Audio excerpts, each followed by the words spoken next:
Hello, hello, hello. Welcome to an early show. We're here live in Los Angeles on the Watches and Style channel. I tried to, since I'm doing an early show, I wore white to completely blend into the background and highlight my beard or something like that. I don't know what I'm doing, which is really true for most of the time. But here we are. Um, I'm gonna wrap up the auction results from a couple of days ago that I was going through yesterday. There were some interesting results, of course. By and large, I have said this and I will repeat it. Uh, I like the way Antiquorum curates an auction. It's less focused on just high pieces that will most probably sell at very optimistic estimates. It's not about trying to entice people in a certain way so that you put like very conservative estimated values and lure people into a bidding war. It's more about presenting the widest spread of possibility and value within the horological world. That includes anything from desk clocks to exotic dials of iconic models, um, other sorts of rare items and memorabilia related to watches, and of course some great wristwatches and even hype watches as well. Um, of course, they are not perfect. I'm not endorsing them in an unconditional way or in any sort of sponsorship kind of way. No one pays me anything in this world. I just do this for my audience. And the other thing that I like and that I will repeat is their grading system, which is um, quite quite reliable for something that you can see and sample from a distance. Again, I will never stop insisting that if you want to buy a watch, no matter at what price point, you have to be able to sample it, experience it, and do that in person. There's no alternative to that. There's no way that you can just look at a few photographs and spec sheets online and listen to someone talking about the watch on YouTube, buy it, and then what? You can be fortunate, you can be lucky, or you can be easily pleased, and you'll be happy with what you get. But if you are really the kind of person which is the kind of person that I am, who is very nitpicky and who obsesses about small details and who likes doing the research, there's no substitute to seeing it in person. But the next best thing is, when it comes to especially this auction circuit, is to have good photographs, which unfortunately most auction houses are running away from, going into this lifestyle photography rather than having very clear shots of the dial of the watch, crack open that case and give me a good shot of the movement, so on and so forth. Instead of doing these things, they're moving to lifestyle photography. So I would obviously say, hey, here is an auction house that's less interested in that. They are guilty of some of those things. They are guilty of not necessarily providing great photography of the watch, of the movement, of its condition. But for the most part, they're actually doing a great job with their uh, lot essays and descriptions and photographs, and the condition report they I'm sorry, the condition report they provide there in those pages. For example, let's pull something that we are going to continue to look at in either case. I think we were done with this page as well. Yeah. More or less.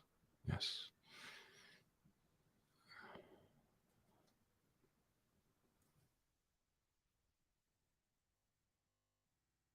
So the condition report they have, for example, in here in terms of a grading system, which talks about the movement, the dial, the bracelet, and the movement of the watch, and then gives a general grade for the status of the watch. You know, this is an oddball, and in a very strange Grinch shade of grain, but perhaps an interesting example of a Frank Müller chronograph, special edition for Endurance 24 with a 24 dial. My favorite thing about this watch is particularly the shape of the hands, these lozenge shaped hands that are also heat blued. It's a 24-hour dial as well, which is nice and unique.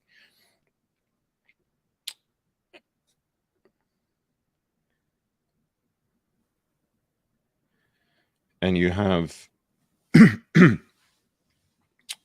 a caliber inside this watch that is, of course, built on the Lemania 1870, right, which is in that family of watch movements that, of course, include the later Omega Moonwatch calibers, such as 861, 3861, so on and so forth. So that's the Lemania 1870 series, obviously feeds off that particular genre. So this was lot 110, Frank Müller reference 2880, and Endurance 24 chronograph with a green dial, which sold for 3,000 euro. Again, that's one of the reasons I like Antiquorum's auctions. You can see some oddball like this that most people would not like. Most people would not even want to look at twice.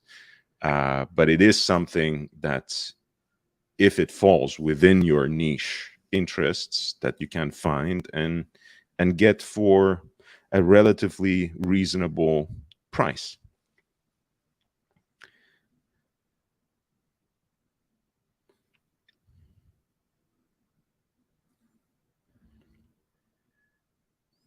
Speaking of which, people have been, of course, talking about the Platinum Daytona quite intensely these days, which is not surprising because reference 116506 was released, in fact, to celebrate this the 50th anniversary of the Daytona in 2013. Considering that we are now in 2023, so on this 60th anniversary of the Rolex Cosmograph Daytona, people are expecting a new, perhaps, anniversary model that will celebrate that particular threshold, that particular benchmark.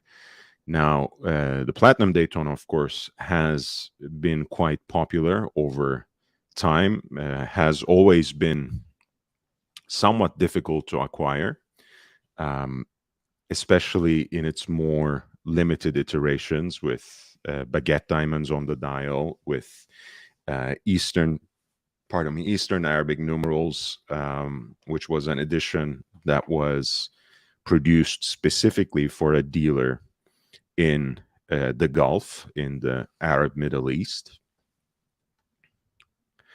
But in either iteration, even though the particular color of the ceramic bezel, which is like a very deep brown or like a maroon, has drawn the ire of certain collectors and purists. I think it's a very tasteful and unique watch. The ice blue dial, of course, that Rolex preserves exclusively for its platinum watches, has always been a great delight. And I think it actually is a lovely contrast with uh, that maroon bezel and the outer rings of chronograph registers, which echo wonderfully with it.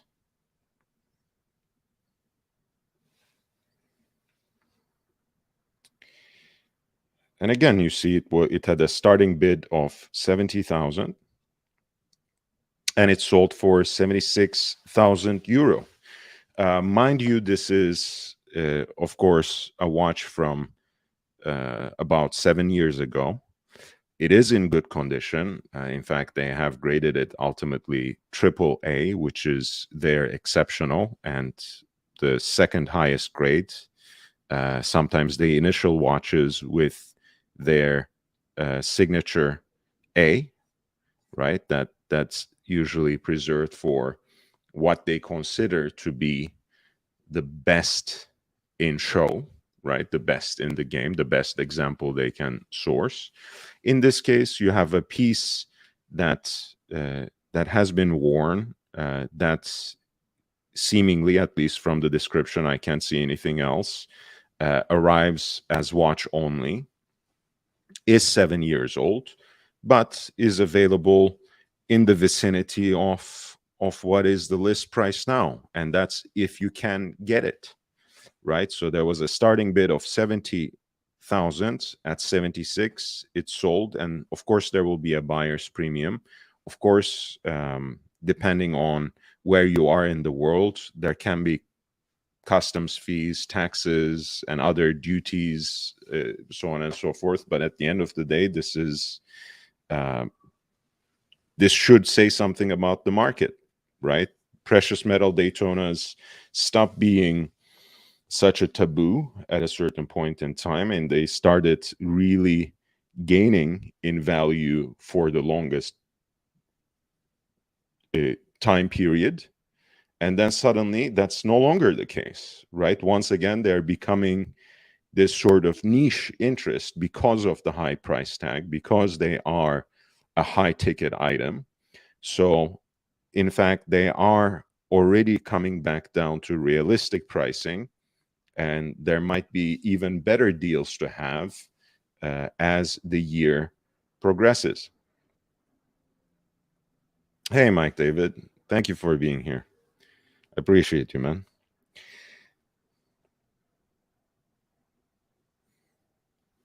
Um,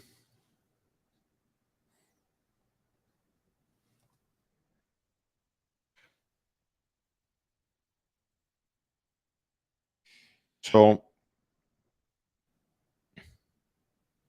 that's a good cannery in the coal mine kind of situation, although this is more like a nightingale than a cannery, I have to say, because it is a much more precious and beautiful bird. Not to, again, not to diss canneries. I'm a bird person, so I have had many canneries in the past, and they are beautiful beasts, and if they're trained well and if they're happy, their song is certainly a joy to listen to.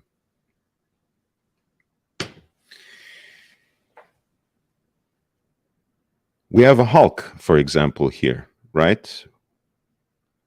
Reference 11610 LV. It was the successor to the 50th anniversary Submariner that was released in 2003 as 16610 LV for lunette verte for its green bezel, which was, of course, a tip of the hat to Rolex's proprietary color. Of course, this is now discontinued, and for the longest time, it wasn't so popular until I think it became more ubiquitous, until it became more available, so people could actually see it in person, experience it, and really realize how much more subtle, for the most part, of the day, that this watch was, right? Because, of course, in these sorts of conditions of photographing a watch, they highlight the elements of it that make it so distinct. But if you have seen enough of these in the wild, in person, if you have worn these for quite some time, you'll quickly recognize that under most lighting conditions, this watch looks like a watch with a black dial and a black bezel. So it's much more subtle, but when the light hits it at a certain way, at a certain angle, it is quite a sight. So has become very popular and has skyrocketed in terms of the price. But here, an example of it from about 4 years ago, did not even sell, and it actually came as a full set, box, order box, warranty card, booklets, and even the invoice. And at 20,000 euros, it was passed. A year ago, at 20,000 euros, even if you calculate in the buyer's premium and etc., for a full set with an invoice and everything, you would have gotten a good deal. Today, in year 2023, 2023, it doesn't even sell, right? January 2023, it doesn't even sell at 20,000 euro. Hey, St. Peter. Thank you for being here. Love you. Welcome back. Mike David says, I think about the Platinum Daytona, which is 116509, an absolute baller watch, but I would still take the Platinum Day Date over this. I understand. I think, look, there are different genres of watches, right? A Platinum Daytona, to a lot of people, can be a contradiction in terms, right?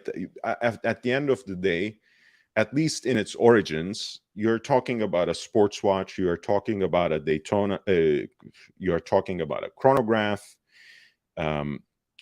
So 116506 should be, in a way, a contradiction in terms. Because a platinum watch on a full platinum bracelet is quite a thing, right? I guess you can wear it if it were a less recognizable watch than a Rolex Daytona on a more frequent basis. But the current conditions of the horological world, the value of the watch and the very weight of it makes it a special occasion watch. And what is the best special occasion watch in the Rolex catalog? That is the Day Date. So for the Day Date, to be on a full platinum President bracelet, with its new fluted bezel, and why not, baguette diamonds on the dial, but even with those applied Roman numerals, you're talking about a watch that's perhaps one of the best special occasion watches, one of the most special watches, period, to be ever created, right? If you're a fan of Rolex, if you are a fan of the Rolex Day Date, that is the watch to get, and it just feels right. Whereas, of course, as you perhaps implied, Mike David, platinum Daytona can be potentially a contradiction in terms for at least some people. Let us show very quickly what we are talking about. This is the day date 40 in platinum with the ice blue dial. Of course, you have more options, but that is the most distinct one. That is the exclusive one. And there's, of course, also the meteorite version with the baguette dial, which I think is a very sleek look. Again, it might be too sleek and too perhaps seemingly discreet for some, but I think that's an amazing configuration as well.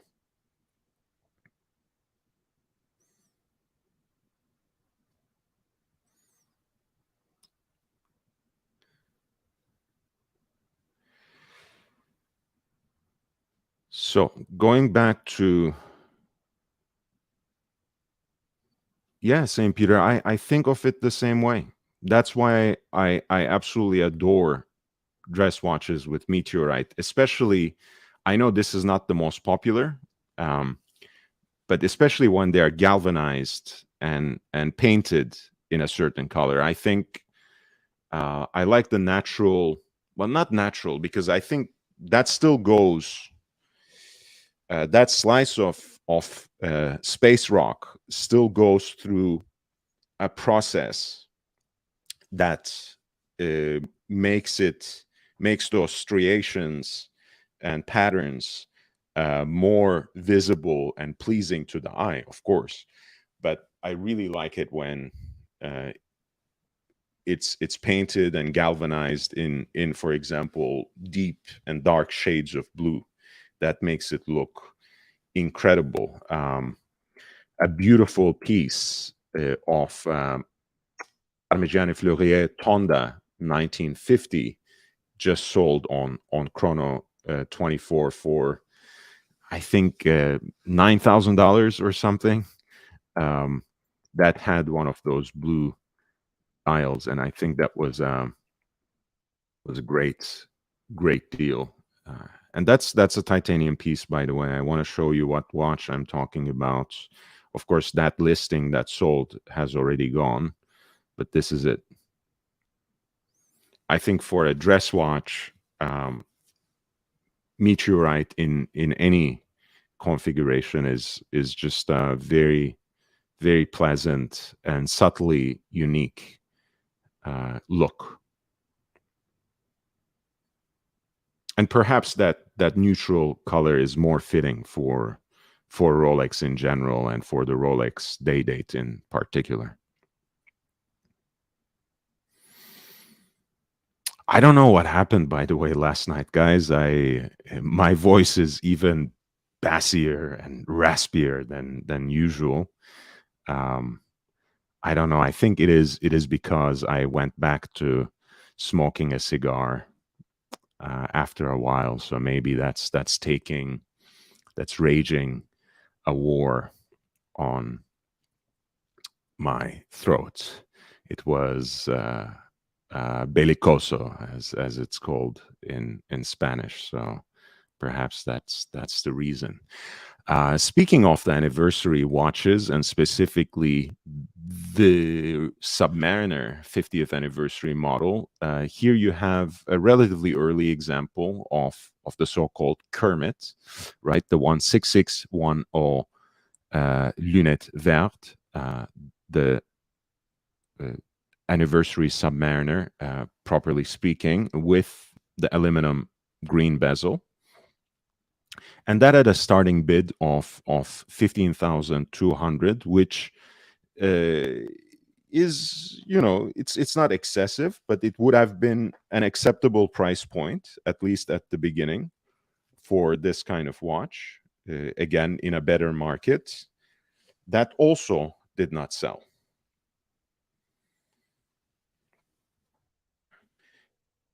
Speaking of which, I'm celebrating this a little too heavily, because It's not really a team that I support, but I have very strong sympathies for AC Milan in the Serie A in Italy. So I'm not a big fan of Juventus. I'm very glad, accordingly, to see them crash and burn. Have their entire board replaced, get that 15-point deduction now. But Gianni Agnelli specifically, but Agnelli's in general, is a family that I admire from a distance, and they have, of course, they are the owners of Fiat, and at some point had a very significant portion of Italy's GDP and employment in their hands. The Agnelli heir, Andrea Agnelli, who was leading Juventus these days, was actually wearing one of these watches as his daily. I should be able to find it quite quickly on my Instagram. There you go. I think it's a great watch. Yeah, and I'm sure he has that face right now too. And of course, I have extra sympathies for Andrea, since he is a fellow monobrow, unibrow person. So much love to him. I hope he continues to fail upward in his career. But what a great watch, the so-called Kermit, the 50th anniversary Rolex Submariner.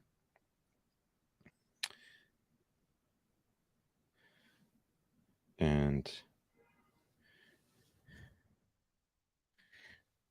in the meantime, please, guys, I would really appreciate this if you would follow me on Instagram as well. It is very important to me to sustain the momentum on both platforms. So if you are subscribed to me here and you don't follow me on Instagram, or you follow me on Instagram and you are not subscribed here, let's straighten that out. I would really appreciate it. And while you're at it, please hit the like button and help me gain a little more exposure here on this platform as well. And yes, join the conversation, guys. Join me on the stream. I will be more than happy to host you here and talk about the watches that we bring up from the auction.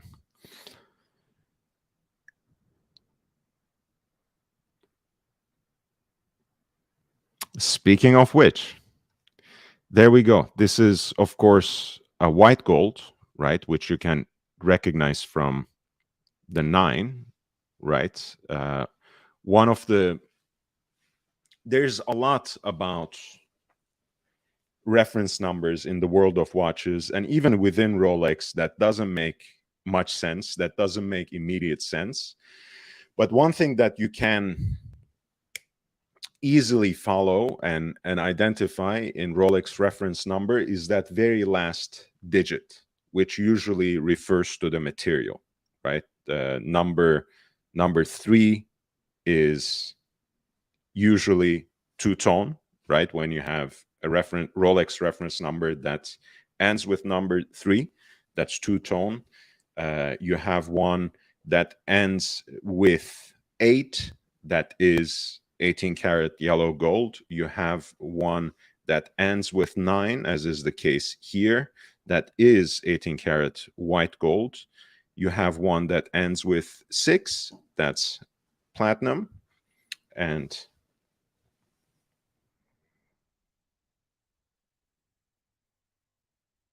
you have one that ends with 5, right? That is pink gold, or what Rolex calls Everose. So here we go. We have a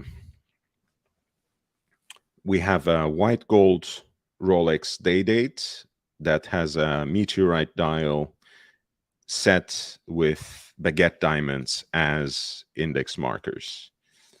Fluted bezel, which was from a distance, the easiest way to distinguish between a white gold Rolex day date / president and a platinum one in the past, right? The smooth bezel often being the recognizable element for the platinum day date and the fluted for the white. Since stainless steel day dates are absolute unicorns, they exist in prototype form. They exist in forms that were sent to watchmaking schools in Switzerland so that students have a hands-on experience in servicing these pieces.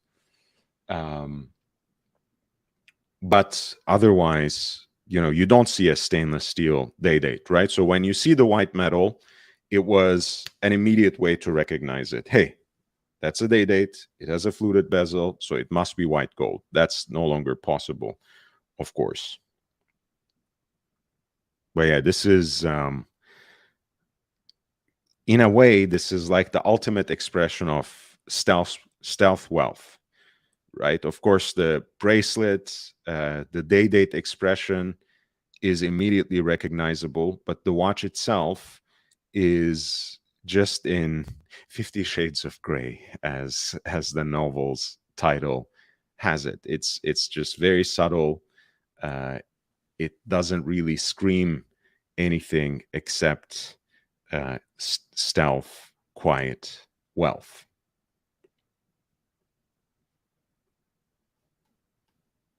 And this is, of course, lot 130, reference number 228239, which is a white gold Rolex day date with a baguette diamond set meteorite dial. And that sold on January 19th in Monaco for 66,000 euro.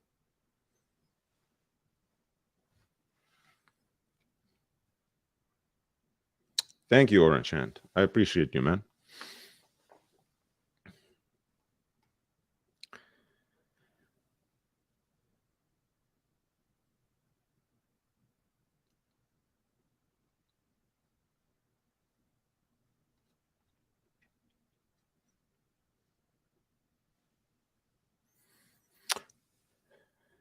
Look at this. An interesting phenomenon again.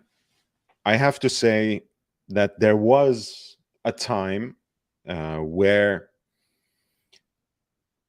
a lot of the serious collectors looked upon these sorts of watches, whether we are talking about customized pieces, even customized by Rolex, that had some sort of special insignia on the dial, or personalized pieces that have some sort of engraving on the case back. These days, even the very personalized engravings on the case back started becoming very popular, right? I can muse about this a little longer, but I don't want to go into a very long digression. But I think it has something to do with the recognition that wristwatches, mechanical wristwatches in particular, exist these days to tell more than time. They are there to tell a story, right? They're a vehicle for memories. And even when they're someone else's memories, there's something very charming about that when it's exhibited by, when it's set in stone and set in time by a personalized engraving. So there was a time where these kinds of watches were extremely undesirable. The pieces that are associated with the Sultanate of Oman have become all the rage at a certain point in time, especially the Rolex sports watches that have that royal insignia, have taken the collector's world, especially collectors of vintage watches, by a storm. But this particular reference was always a little less desired. We're talking about 18038, the 5-digit Rolex day date. And These days, again, when the market is seeing a particular kind of dip, it seems that these pieces have become, not these pieces in general, again, please don't take me wrong, but this Rolex day date that had the small Khanjar insignia, that royal symbol of the Sultanate of Oman, has become much less desirable all of a sudden. And here it was listed with the lower end of the estimated value as 20,000 euro, and it did not actually sell. So there we go. And I think it's actually a very, very interesting watch. The dial, you might say, is a little out of balance. I don't know. I kind of like how the red looks on yellow gold and on a champagne dial, especially.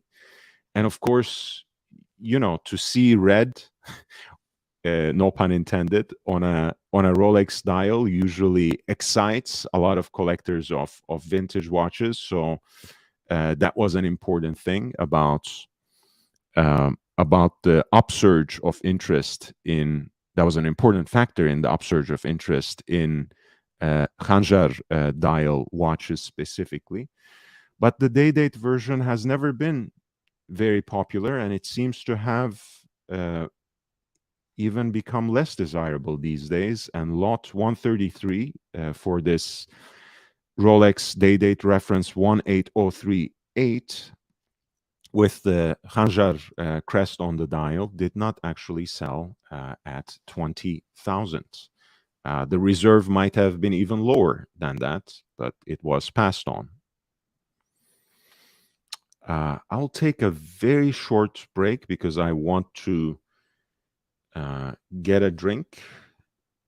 So in the meantime, please feast your eyes on this beautiful fumé green dial set with diamonds.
All right, welcome back.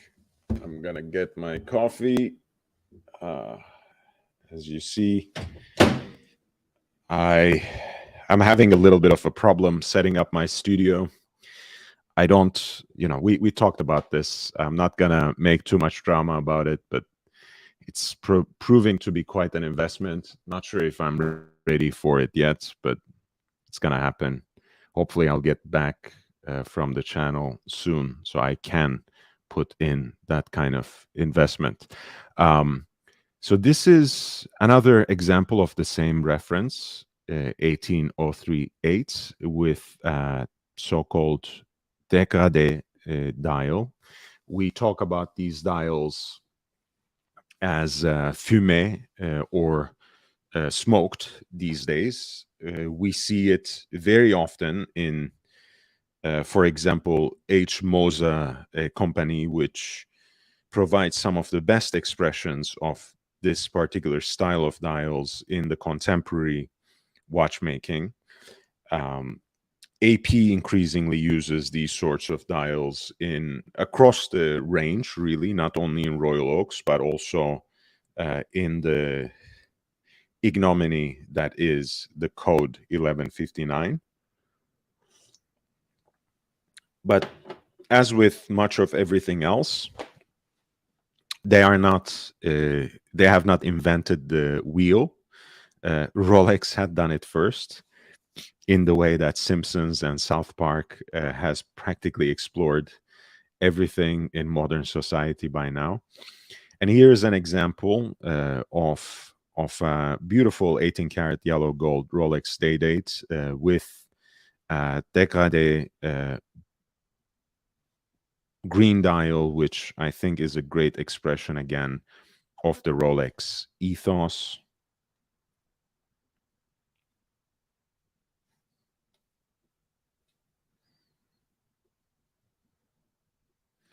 And this lovely example that actually came with the official chronometer certificate and the warranty card has sold for 16,000 euro. And if you're a day date collector, again, one of the delights of that, and Saad, our friend, would tell you this repeatedly and insistently, is to go after these sorts of unique dials. So this is certainly a lovely example, and it did sell at lot 134.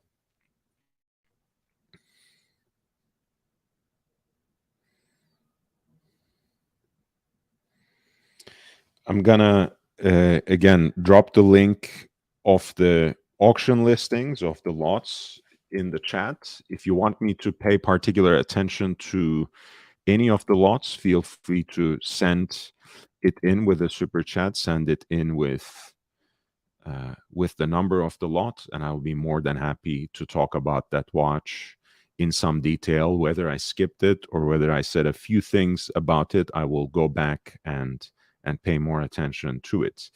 A 6-digit equivalent of that watch, which was listed at a much higher price,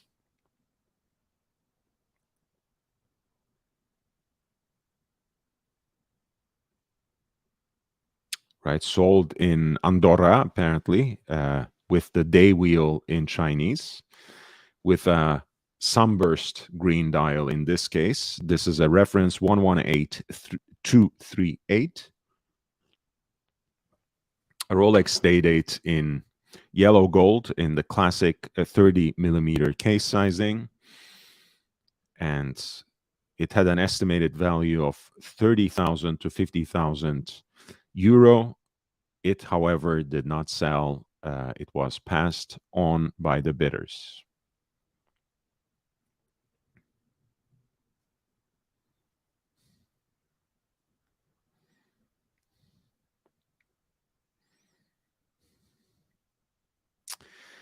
Speaking of platinum day dates, here's one,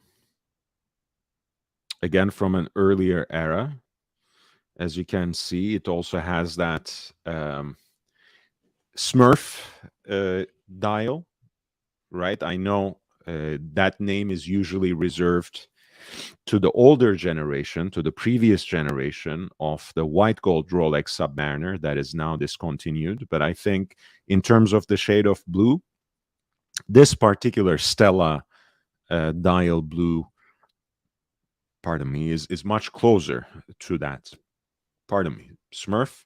This is platinum day date from a bygone era with tritium Stella dial in Smurf blue that is factory set with diamonds and with an Italian day wheel as well. As you see, it is a smooth bezel and a very lovely watch overall. And this is what I was talking about, right? The pictures, the photos of the movement. This is of course much more important when it comes to more rarefied models with more complicated movements. you need a little more expertise and a little more of a trained eye to really tell what's going on there. But even with a Rolex movement, it's nice to have a glimpse under the hood. It's nice to see what has been going on. And as you know, the case back itself is like a ledger, right? Of previous service a lot of times, because watchmakers leave their marks there, sometimes in form of clear inscriptions like this, sometimes in form of hasty engravings and scribbles. But in either case, this is a nice thing to see. And look at that beautiful presentation box that actually resonates or highlights the dial color of the watch. This particular example, which is very unique, very rare, and coincides with the reference number 18206, 6 referring to the platinum material, at lot 141, sold for $110,000. My God. Junior Johnson, man, hey, nice to see you. And nice to see you also in the Watch Art Sci channel. Earlier, of course, when Bill Sanders was doing his live stream, I was watching it along with Junior Johnson, with Hands, Knees, and Toes, and some of the other characters. Of course, Thomas Burnett, and all the great people.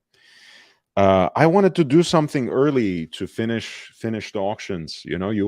I'll see if I will also do something later, but I'm very happy that at least I catch people from the East Coast. It's a little late for the people in the UK and continental Europe, but still, this is a great piece as well that was passed on. Very unique, right? We talked about the expression of the moon phase in Lange 1, A.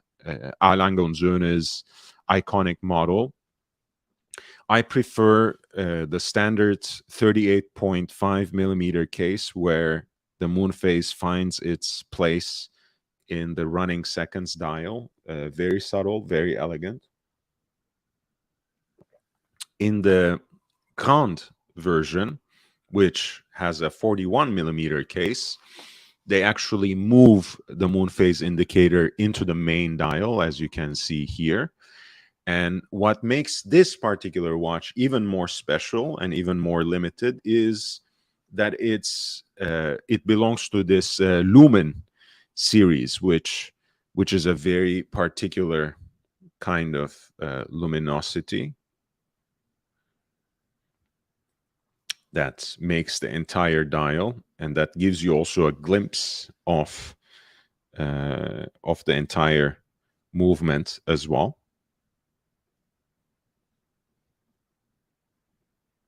Yeah, I love Bill Sanders and the Watch Art Sci channel.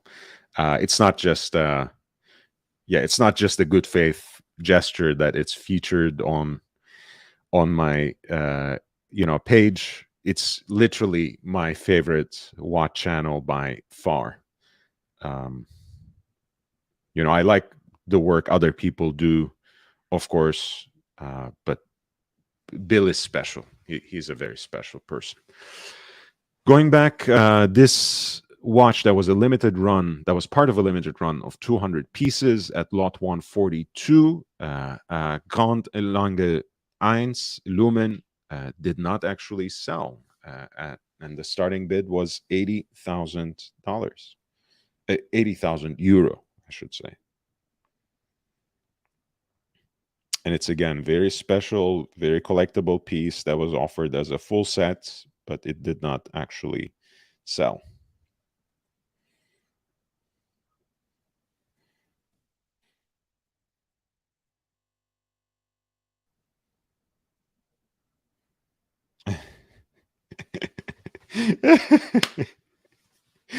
My favorite part, guys. I'm sorry.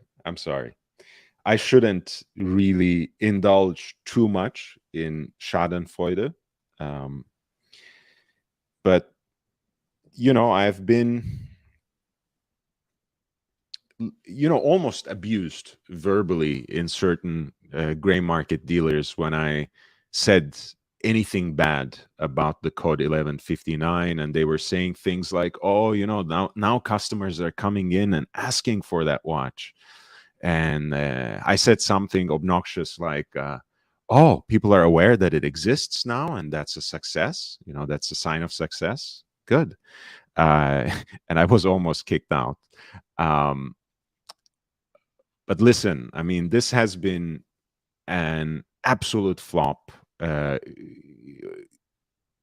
You will have a very hard time convincing me otherwise, because of my experience, because of uh, how I see these watches trend, sell and not sell on the market. And here you go. You see one in a black lacquer dial, 18 karat pink gold,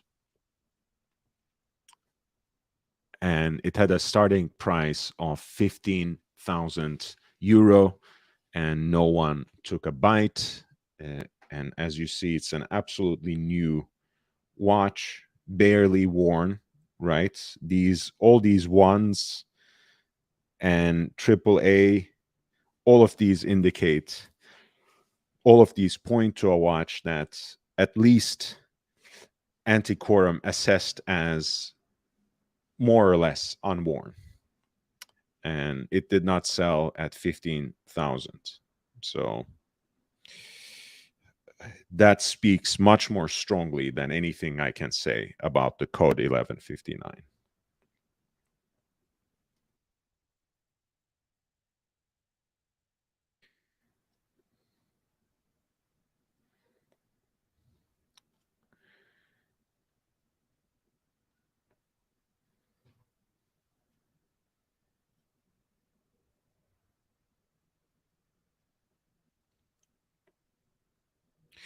We have at 150 again, as an example of how varied Antiquorum's curation is. At 150, at lot number 150, we have a Panerai Luminor submersible, 1950, with a 3-day power reserve, amagnetic,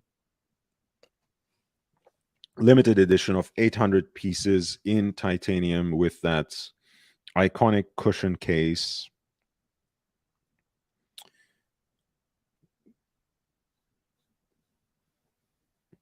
Very lovely example of a Panerai watch, I think, in titanium.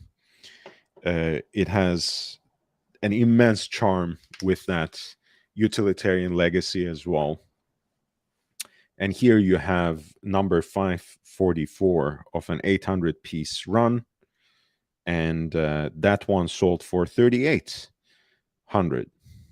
Right? Again, just shows you the kind of variety of watches that are still interesting, that are still collectible, that can still tickle your pickle, that can still strike your fancy, even if they are not necessarily high pieces. And Panerai had that sort of time where it was a high piece, where it was on everyone's wrist, on every celebrity's wrists, I should say. Nowadays, no, and you can pick them up if you actually like them at very good deals from secondary dealers, from auctions, and everywhere else. Of course, again, at an auction, things add up pretty quickly with the buyer's premium and other fees, but that's something to keep in mind. That was a PAM 00389, a titanium limited edition of the Luminor submersible that sold for 3,800.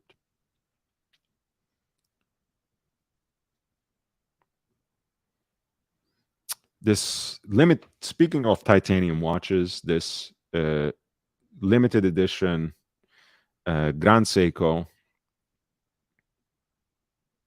Godzilla watch, which is a run of 650 pieces. You are looking at number 439 here.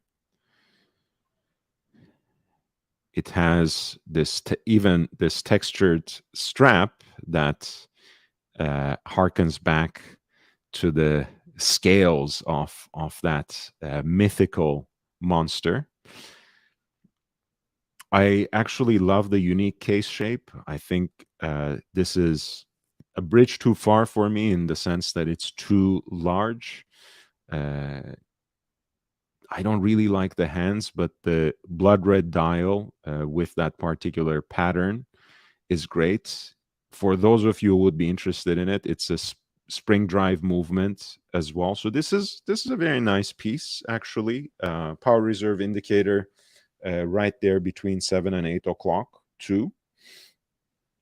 And of course, 60-minute rotational timing bezel too. It's a pretty cool watch, but since it's a limited edition that was released for Godzilla's 65th anniversary, it perhaps had a little bit of an optimistic estimate there that was even more than 10,000 euro. And lot number 153 was actually one of the watches that did not sell, which is a shame because it's a very cool watch. But if you can find this particular piece, if you're into it, I think you can get a pretty good deal on it soon enough. I think it's still, the market is still at a moment of flux where a lot of the people who sell their watches are still optimistic about the prospects of a sale. But soon enough, if you're patient as a buyer, it is going to be an even more of a buyer's market soon enough.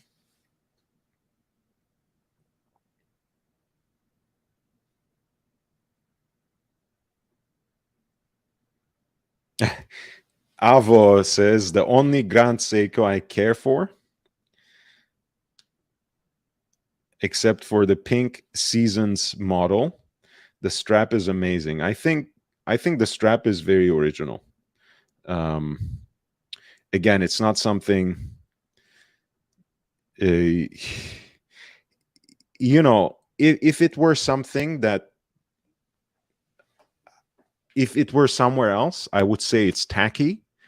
But the whole genre of that sort of disaster movie has become so tacky over time that it's only fitting that that you would have this sort of over the top special edition to celebrate Godzilla. So I actually appreciate the way Grand Seiko executed this particular model, and it is a damn good watch. You know, if you can get a good deal on it, and if you like the spring drive movements, it's really a lovely piece. This is a very cool one. This is the tribute to 50 fathoms, no radiations. The reference 15B,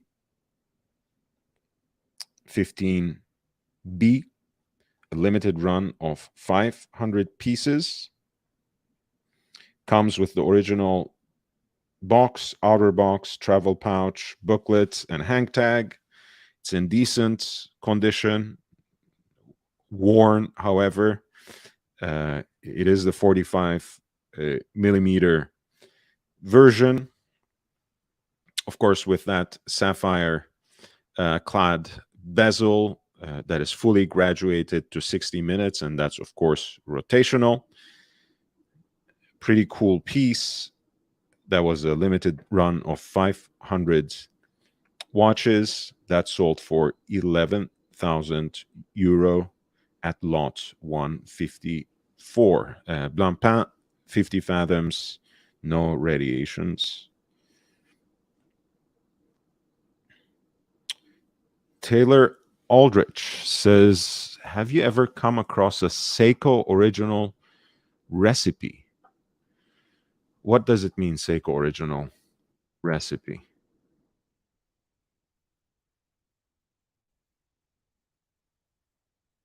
As far as I know, that SGF 204 is a quartz movement, right?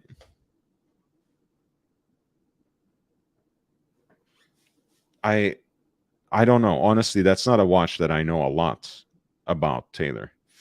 Um, and by and large, I'm not a huge fan of quartz watches. Right? I like the experiments that are done with quartz movements, um, like the particular inventions that took Seiko to develop the spring drive, right? Which is basically a hybrid of a mechanical and battery powered movement. I appreciate the kind of research and development that went into that and the pride they take in that movement, where they exhibit it on their case backs and finish it to a high level. I love that about Grand Seiko, even though it's not really my genre, it's not really my thing. I love the uh, I love the way uh, that Seiko, as well as Gégé Lecoutre and some other brands, developed a mecha quartz chronograph movement in the aftermath of the quartz crisis. Again, coming up with a hybrid, affordable, and ubiquitous solution to a problem. But I'm not really a quartz watch guy, to be brutally honest, even though there was a time in my teens when I wore a Timex weekender for long stretches of time, and maybe it was that experience that soured me on a lot of quartz pieces. So it is what it is. Yeah, look, I mean, Seiko makes so many great pieces under $500 and even much less that are so elegant, so wearable, and run on mechanical movements. Um, so I don't, you know, again, I don't know why one would go with a quartz, but I can see it. You know, some people just prefer the convenience, I guess. Here's another one, right? This would have been, sorry for the quick digression, you know, in a way. Um, you know, I moved without transition there, but this is another piece that was highly collectible at a certain point in time, you know, as it is usually the case with uh, Rolex defects. This is the famous cream dial Explorer 2. In fact, this is the transitional model, right? It is 16550, um, which you can immediately recognize both from the sort of boxy font, first and foremost, on the 24-hour fixed stainless steel bezel, but also from the white gold surrounds on the dial, as well as the hands that are not blackened, as is the case in the later references of the so-called polar white dial. This was an extremely desirable and collectible iteration, and it still is, right? But there you go. You have at lot 156, you had one that sell for 10,000 clean, 10,000 euro. And again, there will be some further fees and potentially duties, customs added to that. But still, I mean, this would have been an incredible deal just 2-3 years ago, and now it is just what it is, and the bottom has fallen off. You never know. I mean, there will be better deals to come for sure. This is a buyer's market now, and if you are gonna move on a certain piece, please take advantage of that. Please, don't hesitate to negotiate. Don't hesitate uh, from asking for more for less money.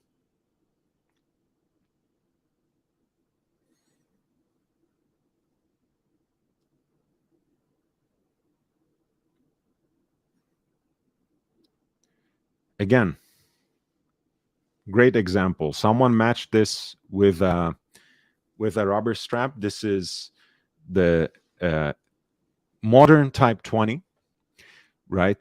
Breguet's revival of their iconic reference. This is the Transatlantique, so it is the one that has date window at 6 o'clock. However, as you might be able to recognize from the sunburst anthracite dial, this is a white gold example, and it looks to be in a decent condition as well when all is said and done.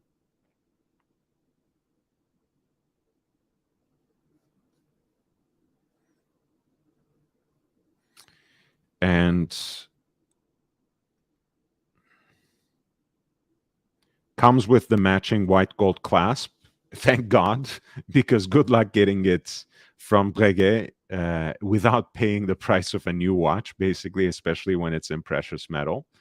But this piece sold for 6,500 euros, which, you know, at a certain point in time, that had become the price for a stainless steel version. The market had gone up to those levels.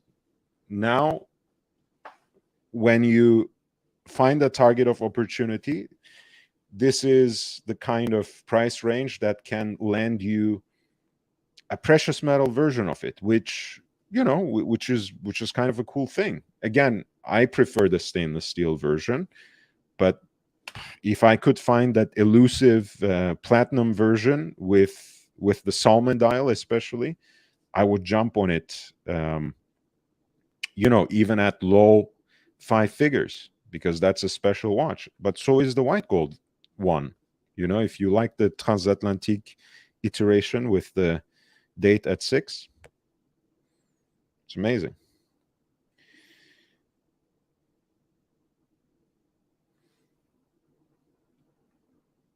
Ah, this is also a great watch that I wanted to highlight. This is, in a way, one of the watches that saved Audemars Piguet throughout the 80s. It is the ultra-thin perpetual calendars that were selling like hotcakes in a way, rather than the Royal Oaks at that point in time. Of course, this is a later reference than what they used to write through the 1980s. You have here 25657 OR, meaning pink gold. And you're getting basically a gorgeous, very wearable, dressy, ultra-thin perpetual calendar watch. Beautifully balanced style, that stepped bezel, very elegant, and it sold for 14,000 euro. That's a good deal for a perpetual calendar. And it was in good condition too, as far as I can assess from photographs. You can almost say mint. I mean, look at how crisp the engravings are on the case back. So certainly in very decent condition.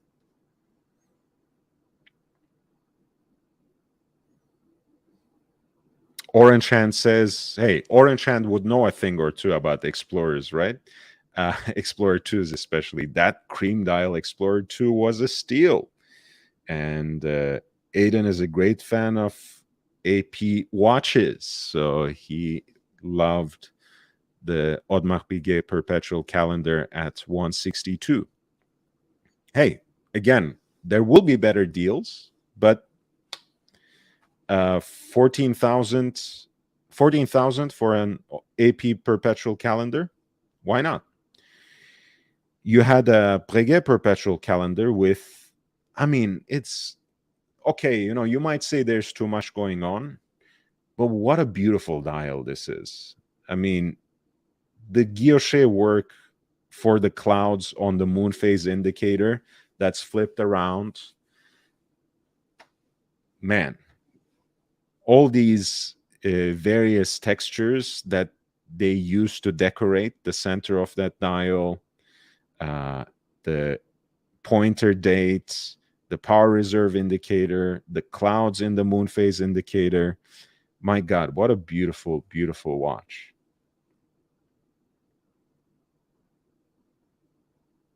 And look at the way that movement is engraved and how that rotor weight in matching yellow gold is skeletonized. This is really the height of elegance at a certain point.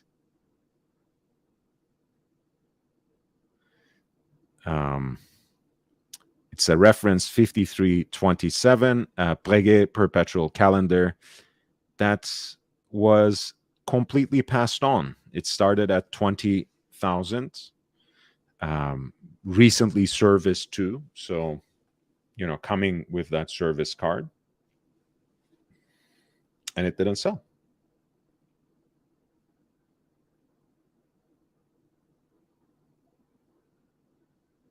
Blue Dial Blue. Hey man, thank you for recognizing. I try to turn people into these sorts of rarities, these sorts of relative steals. Again, that was already a great dial in this. Great deal. I got confused by your name. That was already a great deal in this auction. But yeah, keep that reference number in mind. These are great value propositions. If you're interested in getting a nice dress watch and you want that sort of complication,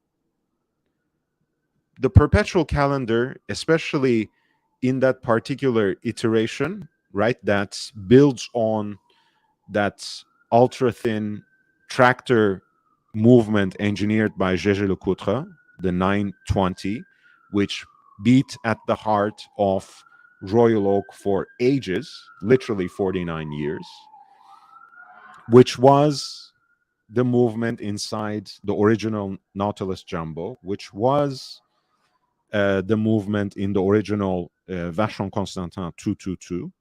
And one of the great achievements of Audemars Piguet in the 1980s was putting on that movement, while preserving its ultra-thin dimensions, a perpetual calendar module, which they achieved both for these series of references, of which you see an example here in 25657, and in, of course, the Royal Oak perpetual calendars too, which started with 5554 and moved on very quickly to 25554. But anyway, these are great value, and you can't even compare it in terms of AP's pricing today. My God. But yeah, thank you for the nice words, Blue Dial Blue. Speaking of perpetual calendars, you have this inline perpetual calendar, right, with the brushed grain blue dial. That's like dégradé as well, right? It's kind of fades into a very dark shade of navy on the periphery of the dial. Day-night indicator, leap year indicator, moon phase within that small seconds dial as well, and all of the dates expressed in a single line, right? Day of the week, dates, and month. And this platinum piece, which has, of course, a matching micro rotor, that's another delight of this particular expression of the perpetual calendar by Patek. The architecture of the movement and the beauty of the micro rotor on the back. And of course, you get the extra platinum case back too, if you simply can't bear to look at the movement anymore, which is a nice detail for a platinum watch, right? They're not stealing anything from you. This is basically a new piece and it didn't sell at 80,000. And I think the 5236P, which is still in the Patek catalog, basically sells for twice that amount. Yeah, the current retail price for the item is 136,020 US dollars. And this one did not even sell for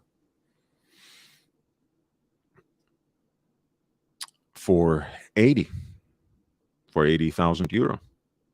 Interesting. Very interesting. Another one. This watch, when it was first introduced, maybe was not so important, was not so desirable. But in many ways, guys, the 5060 as a reference, 5960 as a reference, is perhaps the modern parallel to 1518, right? What was 1518? In 1941, the Patek Philippe 1518, as one of the inaugurators of the complications age for Patek, it was the first serially produced perpetual calendar chronograph, right? Bringing together two of the most desirable complications. One, a very prestige complication in perpetual calendar, and then a desirable and, at least in the 40s, very useful complication in the chronograph. And what do you have in 5960? You have the annual calendar, which is Patek's useful complication, Patek's translation of their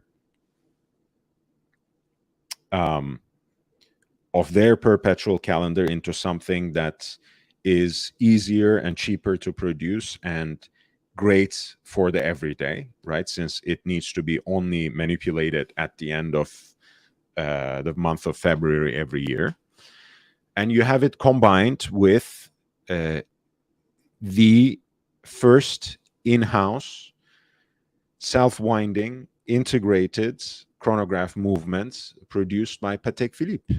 So 1518, in a way, the 5960 was what 1518 was in the 40s. And Patek actually completely discontinued this reference.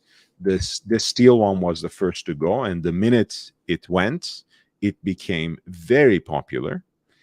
And suddenly, it is no more. Suddenly, it is no more because it was discontinued by Patek in, let me see, I have a post about this on my Instagram where I detailed the fate of this particular reference very recently.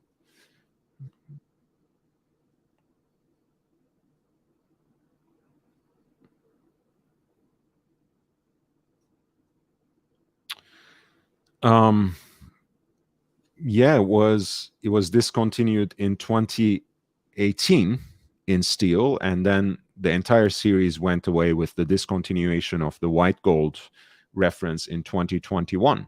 So these pieces, especially the stainless steel on the matching stainless steel beads of rice bracelet, which I think is a great look, including the dial, became very desirable, right? It's the CH28 that is the chronograph base, that integrated self-winding chronograph movement by Patek. Man, and it didn't sell. It did not sell at 40,000, which again would have been a steal just a year ago. That price would have been a steal. Now it didn't even sell.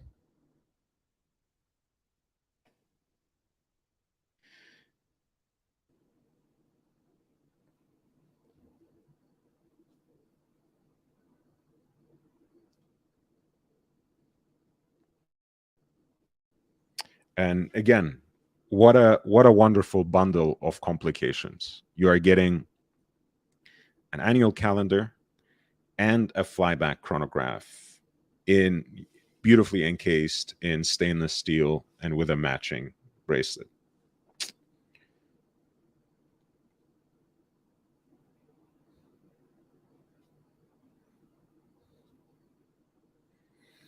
At 166, a Patek Philippe Nautilus 5712 as a full set sold for 80,000.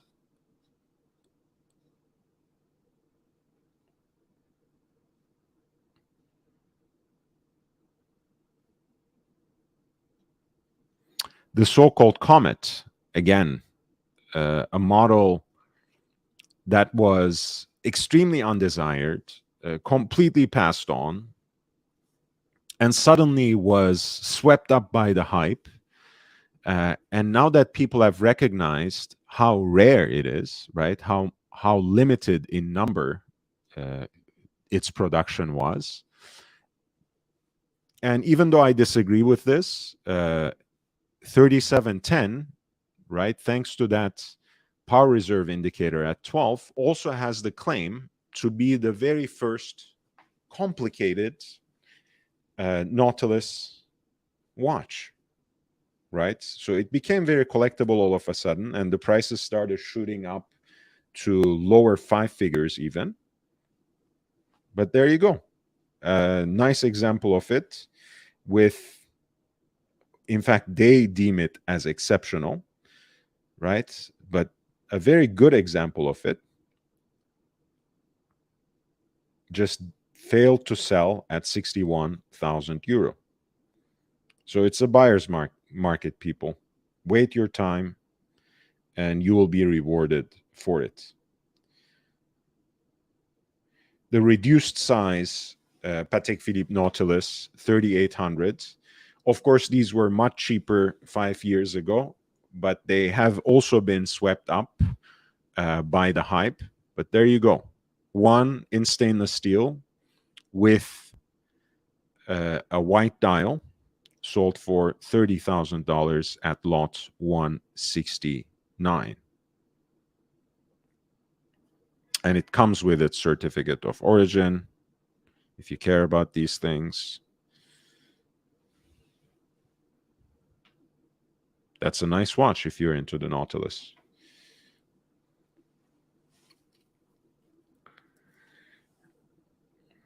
Again, if you want to draw my attention to any particular piece, feel free to send the lot number in with a super chat, and I will be more than happy to return to it or talk about it in more detail.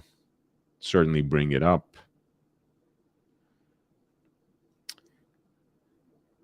Speaking of different things that are still horologically interesting that pop up in Antiquorum curations. This is lot. This is at lot number 176. It's Le Roi table clock that was inspired by the marine chronometers, and it has this beautifully balanced aesthetic of small seconds and at 6 o'clock and power reserve indicator at 12 o'clock, fanning out from 12 o'clock. It's really a beautiful piece and gorgeous table clock that has an 8-day power reserve, which sold for 4,000 euro, not too far from the starting bid.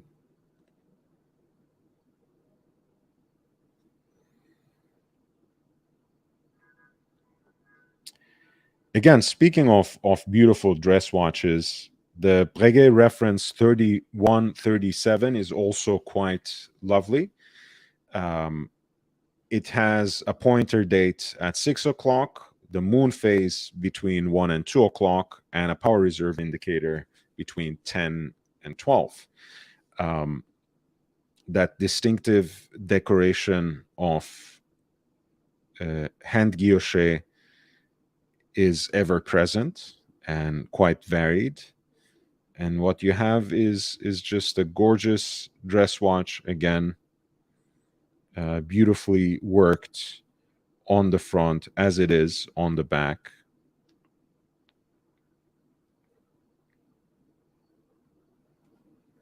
Here it comes also with those distinctive presentation boxes, which Breguet always pays some attention to. And this one sold for 10K, which is, again, a very reasonable price. A reference 3137 in 18 karat yellow gold.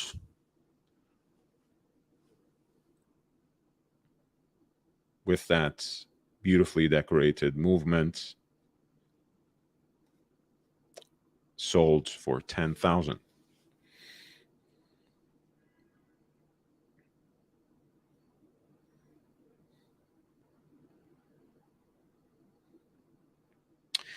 $58.17, another Breguet piece. This is the Marine or Marine, what my friend Nick calls a Mariner. The white dial is usually the least desired version. It used to be offered in this stainless steel with the grand date at 6 o'clock. I find it to be a very charming watch. I'm not a huge fan of the first generation of the matching bracelet that is offered here. The second generation is actually a nice bracelet. But in either case, this is an incredible deal. 5,200 for lot 180.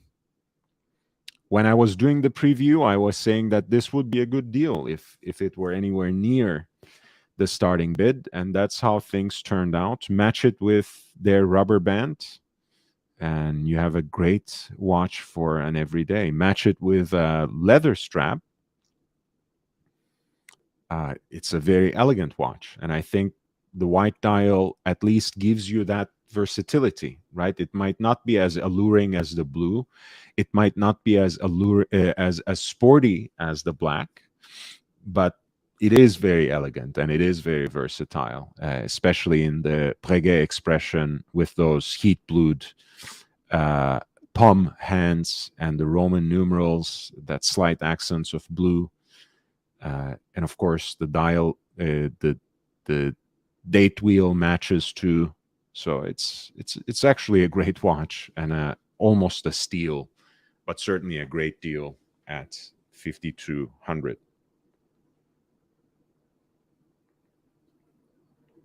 And by the way, it doesn't have a shot, but that vortex decoration by hand guilloche is actually replicated on the gold rotor on the back too, which you have in the stainless steel versions as well. It's a gorgeous watch and really, really a great deal these days. The Breguet Marine reference 5817.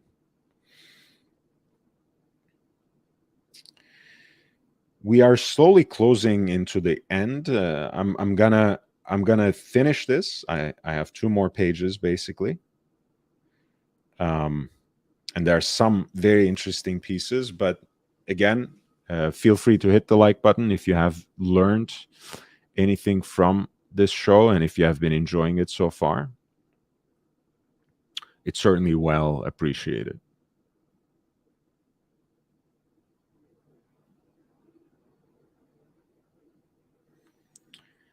This was a steal as well. This is a reduced size, limited edition Audemars Piguet Royal Oak with a white dial. It was given by loyal servants, employees of Banque Pictet in Geneva. And it usually comes on a leather strap, and you can see that certainly from this buckle right here.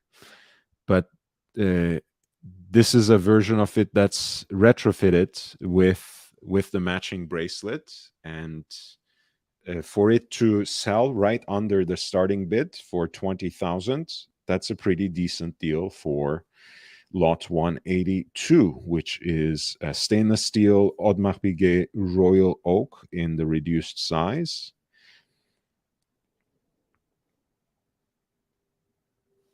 And it's a reference number 15189, specially produced for Banque Pictet of Geneva. Lot 181, right before that, was Kasparov. This is the Audemars Piguet Royal Oak chronograph that is named after the Grandmaster chess player and political dissident, Russian-Armenian Garry Kasparov. Beautiful watch, beautiful piece. It's the older generation of chronographs, so it's in a case that's much more similar to the jumbo rather than the larger 41 millimeter versions today. I think beautiful watch, and because of the unique version and that particular patination on the dial, it sold for a little more than $50,000, which is actually at the lower end of the estimate. So still a very, very interesting find and a decent deal. That was reference 25860 ST for stainless steel.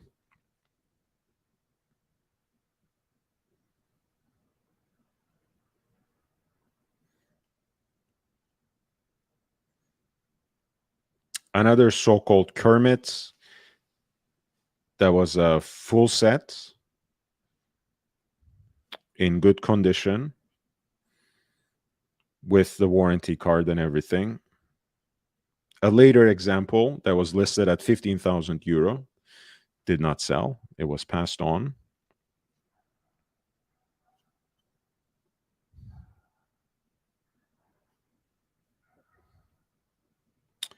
Another Hulk, right? Again, practically a full set. Of course, not in a perfect condition. From 2012, it sold for 14,000 euro, which is right under the lower end of the estimate. It sold for the absolute reserve price. What a great deal for a Hulk that was trending all the way up to perhaps almost $30,000 at the height of the market. Half price now. And we are still talking about whether there's a crisis or not, or whether there's a crash or not in the watch market. Come on.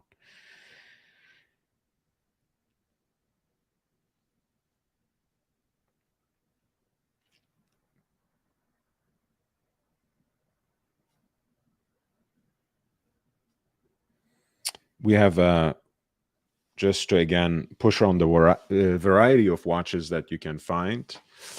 Very well aged 4-digit Rolex GMT Master, reference 1675 with fuchsia bezel in combination with blue. It's matching Jubilee bracelet as well. It's had its original chronometer certification with it, and it sold for 15,000, which was the starting bid.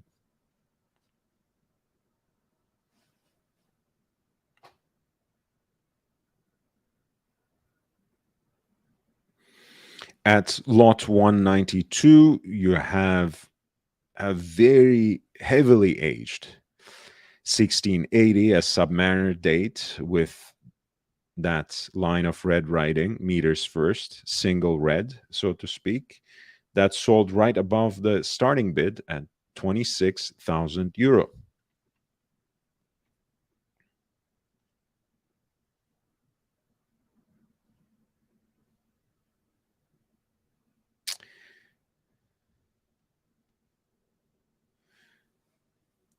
You have here a gorgeous example of the so-called root beer. These scratches and cracks belong to the original acrylic crystal. alpha hands, that very distinctive seconds hand, and of course the small GMT hand that distinguishes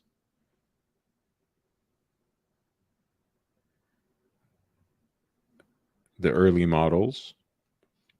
The applied coronet at 12 o'clock, again, very distinctive of the 4-digit generation for these gold GMT masters, or even the two-tone versions.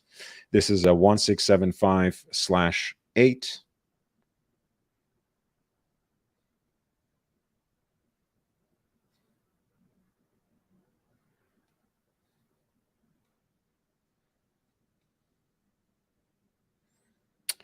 It is matched with the riveted oyster bracelet, which is a cool look. I do prefer the root beer historically on a Jubilee bracelet, whether it's in full 18 karat gold or in the two-tone, but I'm not going to complain about this. Again, no crown guards. So quite a unique example, and therefore it sold for 62,000 euros. But note once more, that's barely above the starting bid and the lower end of the estimate. That is a Rolex GMT Master 1675, very early example in 18 karat yellow gold on a matching bracelet, riveted oyster specifically.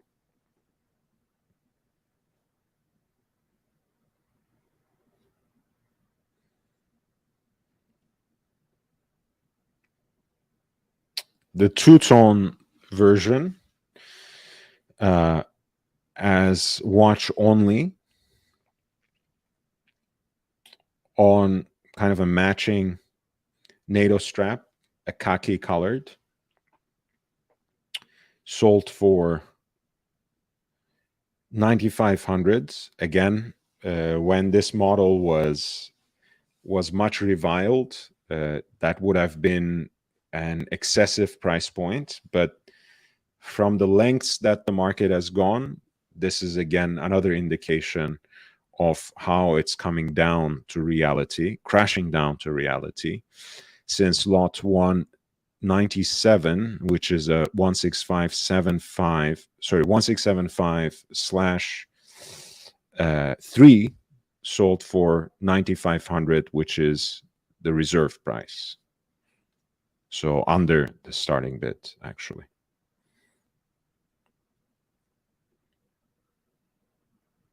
One of my favorite Vacheron Constantin references of all time.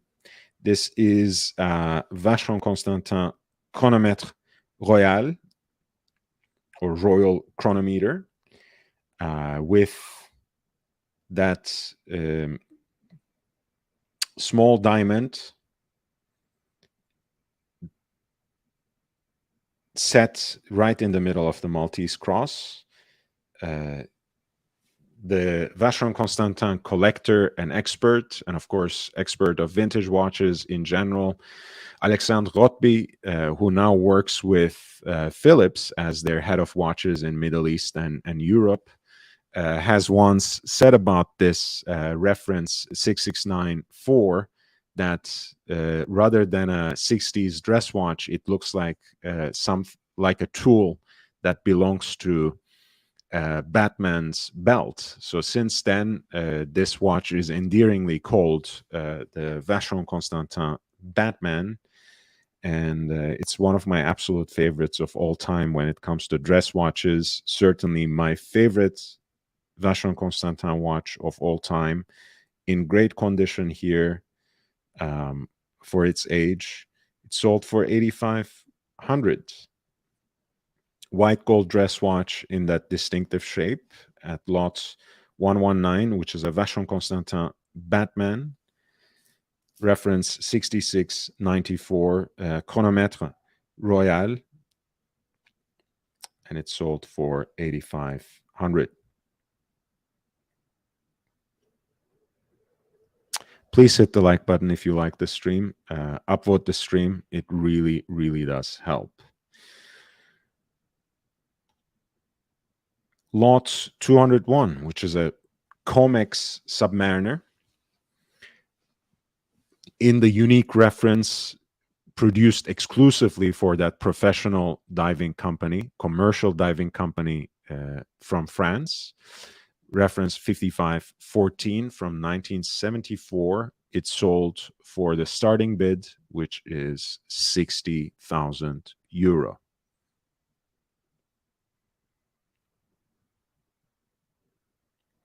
And it came with this set of Comex pins as well, which is a cute little detail. That was lot 201, Rolex reference 5514, Comex Submariner, which sold for 60,000 euro.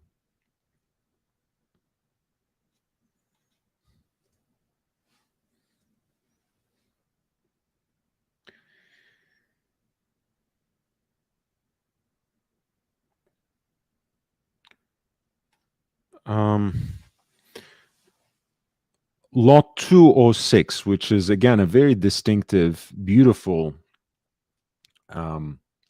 Rolex day date, reference 1806. A piece that is in full Florentine finish, including its distinctive brick-laid bracelet. The day wheel that is in German adds to the unique charm of the watch. I think a very unique and great example of a day date. And I don't know, in any other market, it may have sold for more, but certainly at that starting bid for which it sold, 12,000 euro, it's still very attractively priced for those who collect Rolex day dates. Reference 180, which sold for 12,000 euro at lot 206. A 60s Rolex day date in yellow gold with Florentine finish on case and bracelet.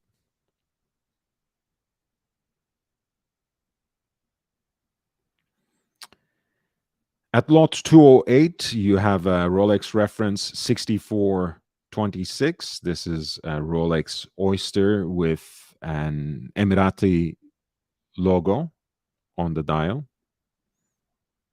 A 34 millimeter watch, comes with its original box and the hang tag. It sold for 6,500, which is closer to the lower end of the estimated value than the highest ceiling.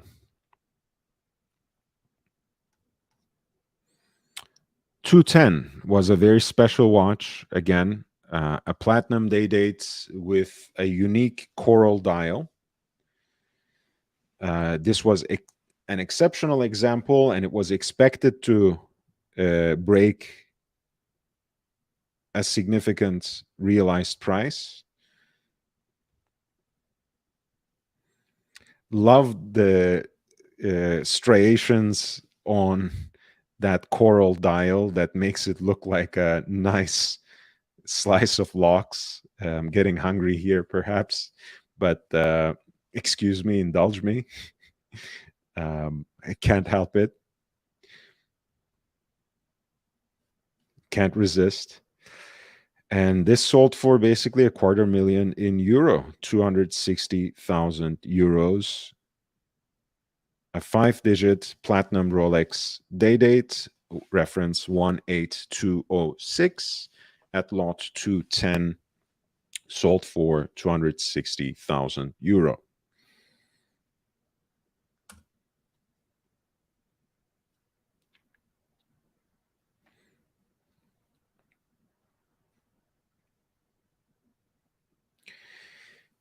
A 4-digit Rolex day date, a watch that is sold as head only. Rolex reference 180 with a green Stella dial, an Italian date wheel. This unique combination and the rather pristine condition of the case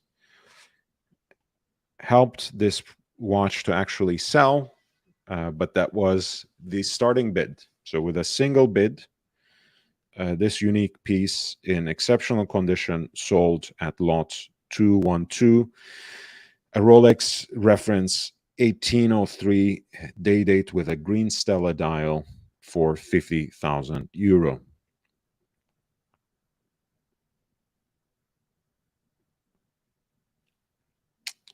One of the most gorgeous Daytonas ever made, if you ask me. The 4 digits in yellow gold on that riveted oyster bracelet and a black dial. Who can argue with that irresistible combination of black and gold? This is a reference 6265 with a nice shot of the movement. Good practice.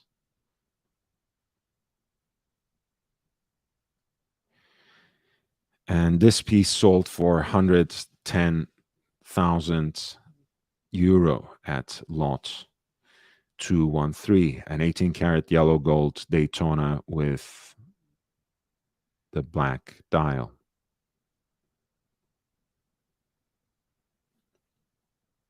Great condition.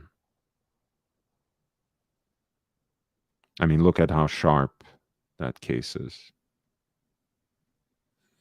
Again, you know, decent pictures. Of course, one would love to be in the actual presence of the watch to examine it. But the fact that the hallmarks are so recognizable and crisp, that the numbers are, again, seemingly fresh, not suspiciously so, if I might add. These are all good signs, as much as one can glean from a distance, from a photograph.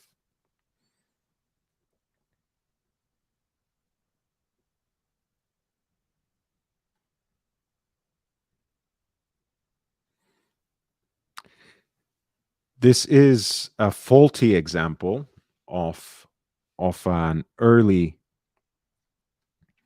5-digit Rolex Cosmograph Daytona. These are the examples that are known as Zenith in among the collectors, because they're built on one of those early examples of the integrated self-winding chronograph movements that are produced by Zenith, and of course tellingly called El Primero, caliber 400, which was the base of Rolex caliber 4030. And you see here a beautifully patinated black dial that is actually pitch black in the chronograph registers, which is very unique. I don't know what happened there. It is a defect, but as it happens in the world of Rolex, it's become collectible. So this is a unique Rolex reference 16520. And you see it's marked, but all in black. You can perhaps call it Smell the Glove special edition, that famous Spinal Tap album, none more black. This is the Rolex Cosmograph Daytona 16520 Smell the Glove edition. Lot 214 sold for 32,000.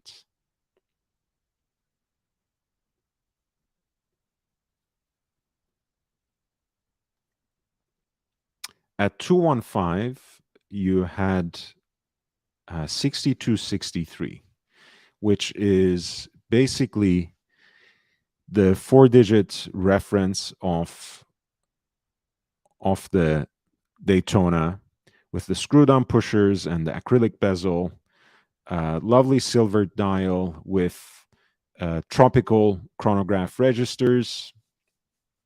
I think it's a handsome-looking watch, but for one reason or another, it didn't attract serious interest among the bidders, and it did not sell, even though it has an estimated value of 60 to 90,000 euro. Lot 215 was passed on.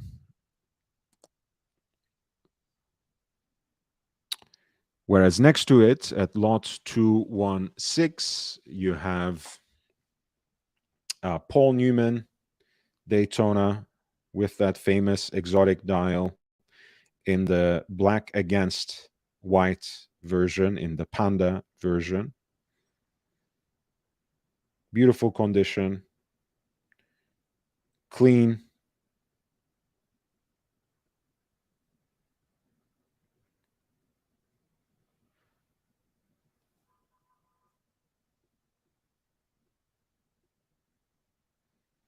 And this Rolex Paul Newman Daytona with the exotic dial, reference 6263, sold for 420,000 euro.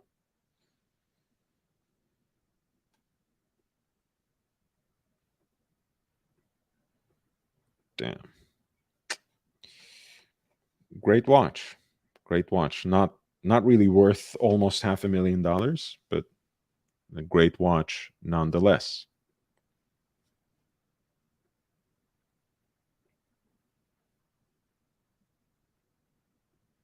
Hey, Kanak. How are you doing, man? Nice to see you. Nice to see you. I don't think I've ever seen you in my channel, but I see you in other places, so it's nice to have you on board. Most certainly, man. There on the last page, by the way, which I'm gonna post, and if you want me to pay particular attention to any of the lots, feel free to send it in with a super chat. There are a lot of interesting chronographs, like these Minervas back to back at 217 and 218. Gorgeous piece, you know, printed Breguet numerals on the dial, heat blued hands, Breguet hands for hour and minutes. Of course, it's a very diminutive watch, right? It's less than 34 millimeters. So for a modern chronograph, in modern age, that might be unacceptable. But for a collector, this is a great piece to pick up. In stainless steel, it can be somewhat attractive and very elegant if you have a small wrist, if you're a junior collector perhaps, or if you simply enjoy small watches, whether you're a man or a woman or whatever else. This is a great piece, a Minerva chronograph from 1940s, which sold for 3,400. Beautiful piece and a lovely example at that. And 218 is another Minerva,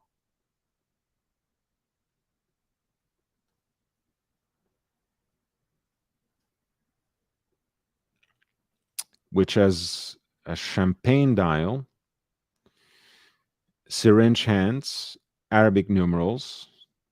It's a similar case design, but a little larger and maybe a little thinner at the lugs. And again, something that barely scales 34 millimeters and something that sold for 3,200.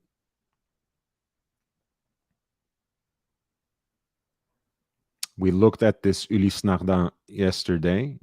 We have again, beautiful Jaeger-LeCoultre 1940s chronograph, properly patinated for its age, and simply marked on the dial as Jäger or GG, as the French say.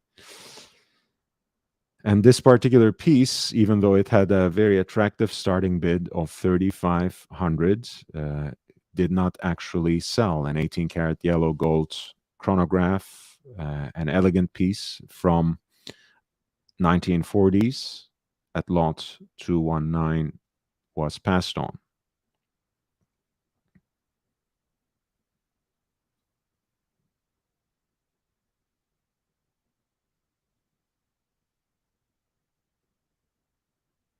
This is a great piece, and this is an amazing dial too. Look, without reserve, it had a starting bid of $1 and an estimated value of 2,100 to 4,100 euro. It sold for 2,800. This is 30s chronograph from Universal Genève. At some point, one of the most important and significant and numerous producers of chronographs. This is a chromium plated case from 1930s. You have a multimeter scale, telemeter on the outside. You have a seconds track that is concentric, that forms a concentric circle with it, and snailed in the center of the dial, you have a tachometer, and I think the dial is a beauty in its confusion. You know, all these different fonts and scales. It's just delightful, and add to that the Breguet hands, the onion crown, and the single pusher, where you control all the functions, right? Start, stop, reset. You have a very exotic watch that is properly of its time, but also so well preserved that it can serve as a time capsule. And the great thing about this is, of course, it is actually a jumbo, so an oversized piece for its time. You have a chromium plated scale case that is almost 40 millimeters. So suddenly you have a watch that is less than $3,000. Maybe when everything is said and done, you can walk away with this, even from this auction, for 3,500. And voila, you have an extremely wearable yet very unique conversation piece on your wrist, which is also just a beautiful watch, horologically and aesthetically speaking as well. What a great piece. Lot 221. That's great. Yeah. And what a great contrast in the universal that we have just looked at, right, Mike David? You have the Paul Newman Daytona that costs almost $500,000 and is almost certain to go into a safety deposit box. And you have something that costs less than $3,000 here, or like, let's say 3,500 after all is said and done. And you can wear it day in, day out, enjoy it, start conversations about it, you know, contemplate the essence of time looking at it, whatever you want, but it is going to be worn. It is going to be cherished. It is going to be appreciated in such a more intimate level than a $500,000 vintage watch. At lot 222, you had a similar piece, this time Universal Genève Compax, a later iteration of that chronograph, in steel, in stainless steel with a matching bracelet, Breguet numbers, lozenge hands.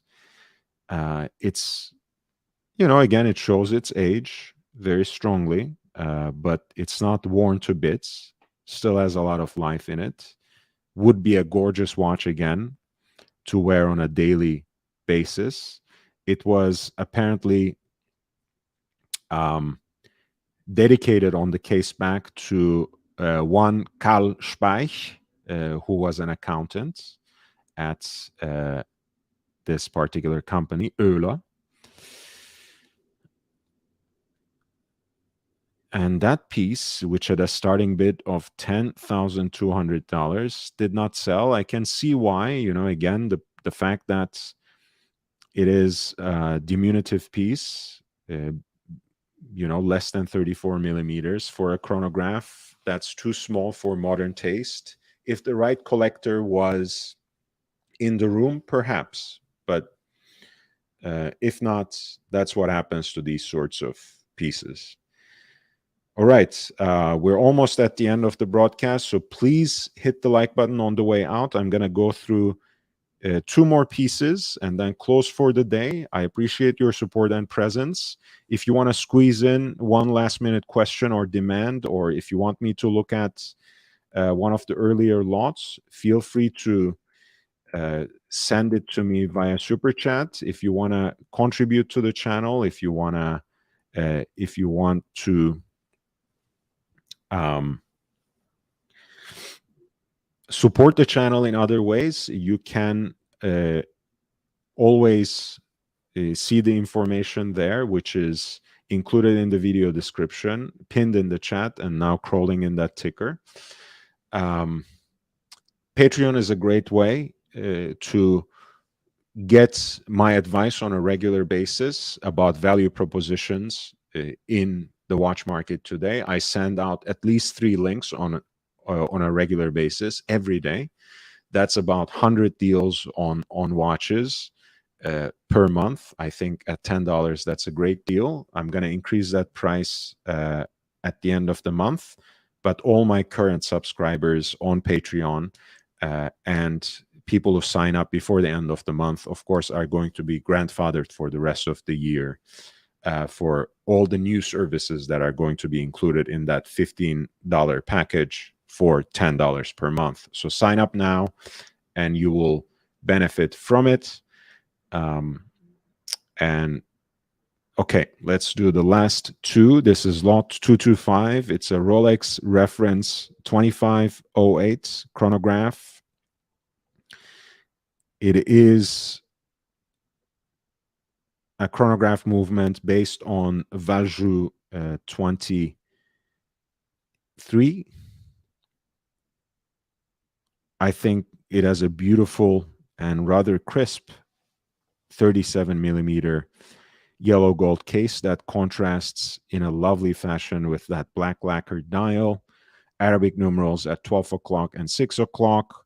Again, that multimeter scale that we had seen in that 30s Universal Genève chronograph with the telemeter for measuring distance at the periphery of the dial and the tachometer for measurement of speed that is snailed at the center of the dial. A lot of dimension, a lot of visual interest going on that dial.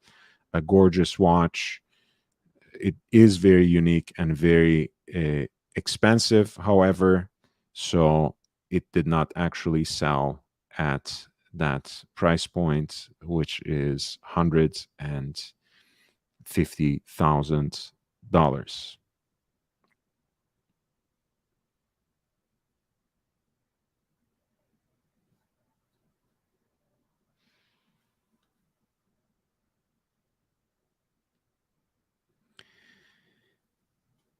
Really an exceptional piece.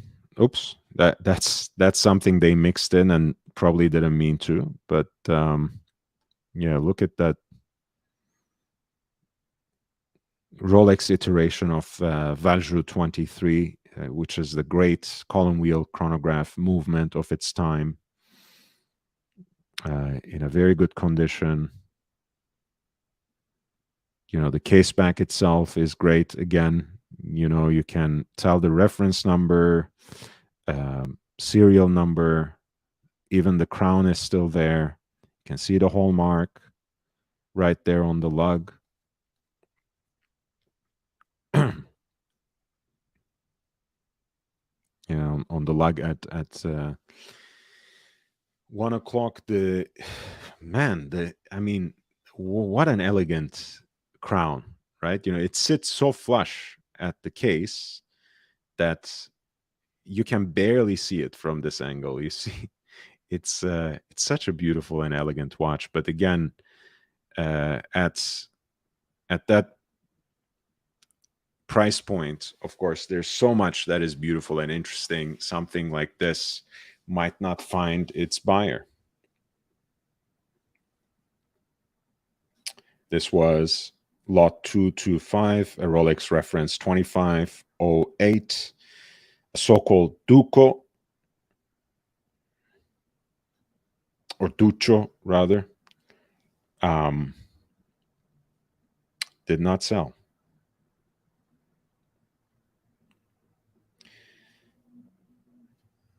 Oh,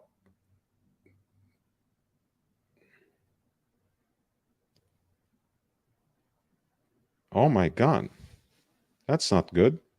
I don't appreciate that, but thank you, OG baby girl, for the $10. I've not followed it.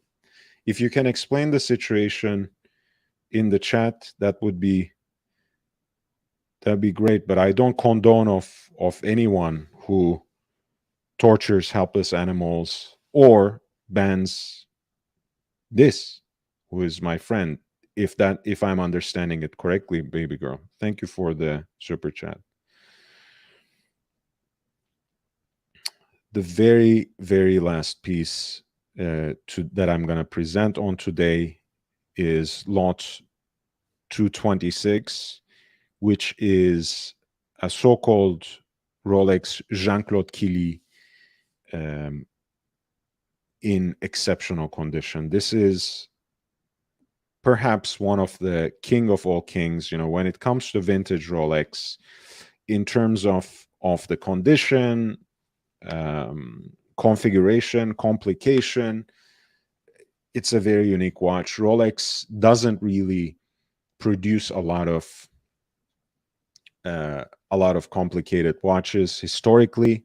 It's not really known for them. That doesn't mean it doesn't ever do it, but hey, this is one example. Jean-Claude Killy, who is of course the famous Olympian, triple champion, skier, and someone who actually acted in the James Bond franchise too, namely on Her Majesty's Secret Service.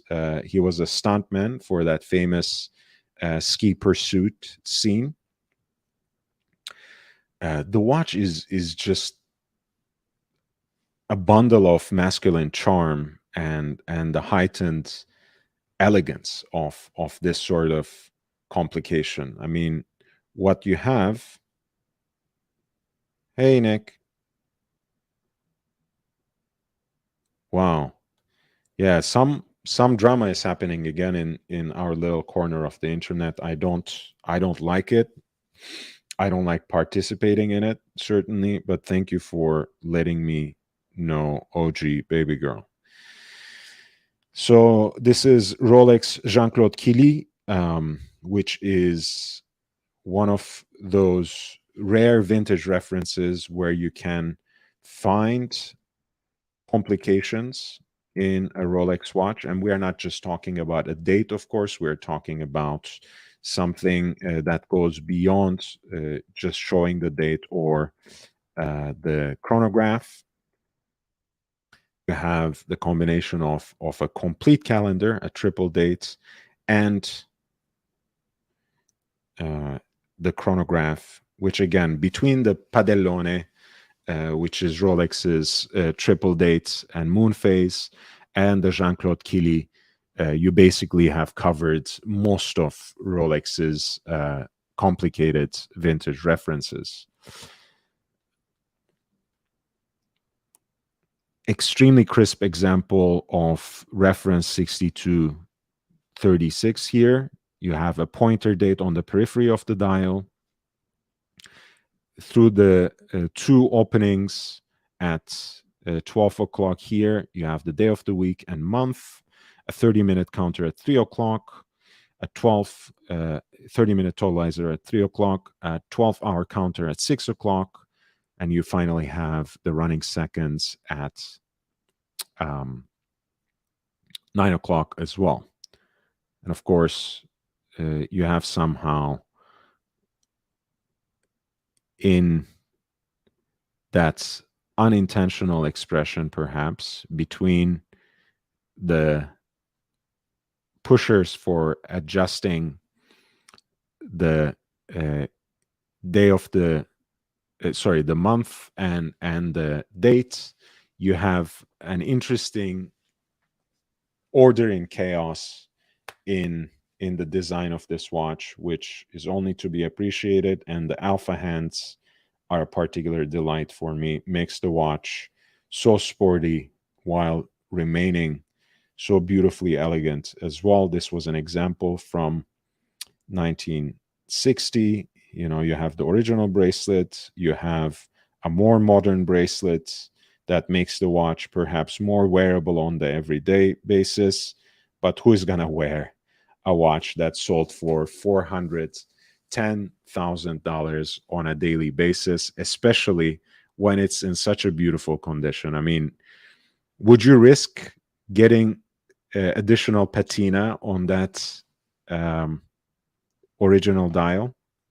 You know, you also see it's not restored, so it has certain spots and certain elements of fading that, of course, identify it as a proper vintage watch that's not been tampered with. But would you wear this on a daily basis at this price point, at this value? I don't know. I couldn't either. So I don't necessarily blame people. But on the other hand, I really fail to see the joy in buying these sorts of pieces and just storing them away. I guess that's an interesting way to end today. The Jean-Claude Killy at lot 226 that sold for $410,000.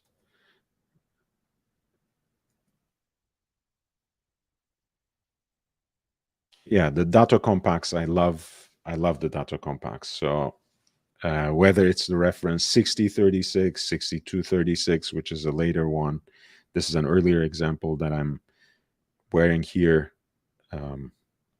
It's a great watch. It's a very unique watch. Thank you, Thomas Burnett.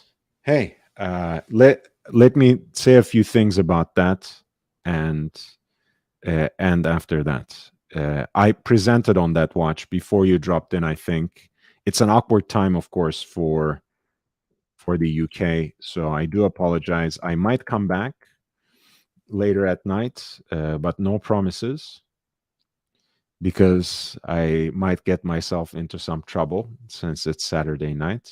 It remains to be seen. Oh yeah, yeah. This is one I actually passed. So thanks for drawing my attention to it, Thomas Burnett. I do appreciate you. Look at that. I mean, you have the traditional guilloche decoration at the center of the dial, which is, of course, Breguet's trademark. The Breguet frosting for the hours track that have the printed Roman numerals. Of course, the heat blued hands, Breguet hands for hour and minutes. And here, with a very elegant counterweight, you have the small seconds hand, which is on a dial that is decorated with another pattern in hand guilloche, this time in basket weave. What a gorgeous watch. A beautiful dress watch for the everyday that had a starting bid of 4,000 and sold for 5,500. That's Breguet 5140. Imagine a platinum piece at that price. You can't find it.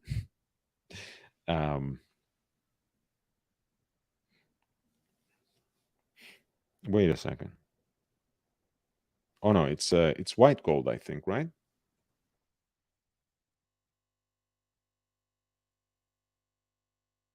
I'm getting confused because of the reference number, because the Classique 5140, I think for the white gold it should be BB, but I'm also not sure if they make this in platinum, so it should be white gold. I apologize, but it's still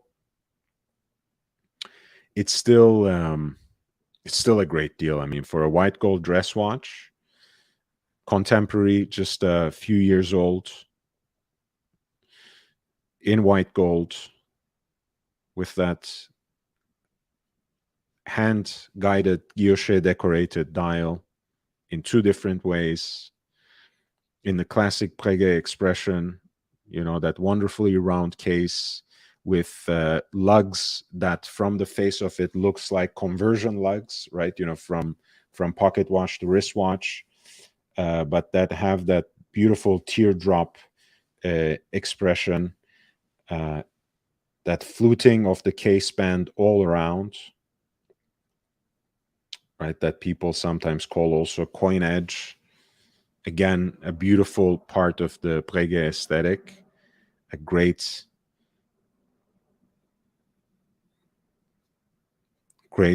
watch at that price point. Thank you, Thomas Burnett. Thank you.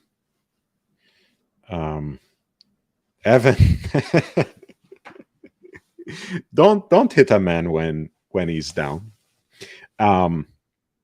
Listen, even before he became the Spurs manager, Antonio Conte has been one of my absolute favorites, and I'm saying this as an unabashed Morinista, right? I'm a huge fan of Jose Mourinho, and Jose Mourinho and Antonio Conte have a huge feud that has a lot of different sources, but that's very heated. I love them both. I really admire Conte as a pragmatic manager, which is very similar actually to Jose Mourinho, and why I admire Jose Mourinho. I admire also Antonio Conte for its fiery character, for the kind of effort and passion and dedication that he puts into his teams. But except for Juventus, he has also been always a very short-term manager. I think he gets sour pretty fast when he has a couple of bad experiences with fans, with the team, with the board. And I think that's the case in Tottenham. I think at this point he doesn't really care. I think he is ready to walk.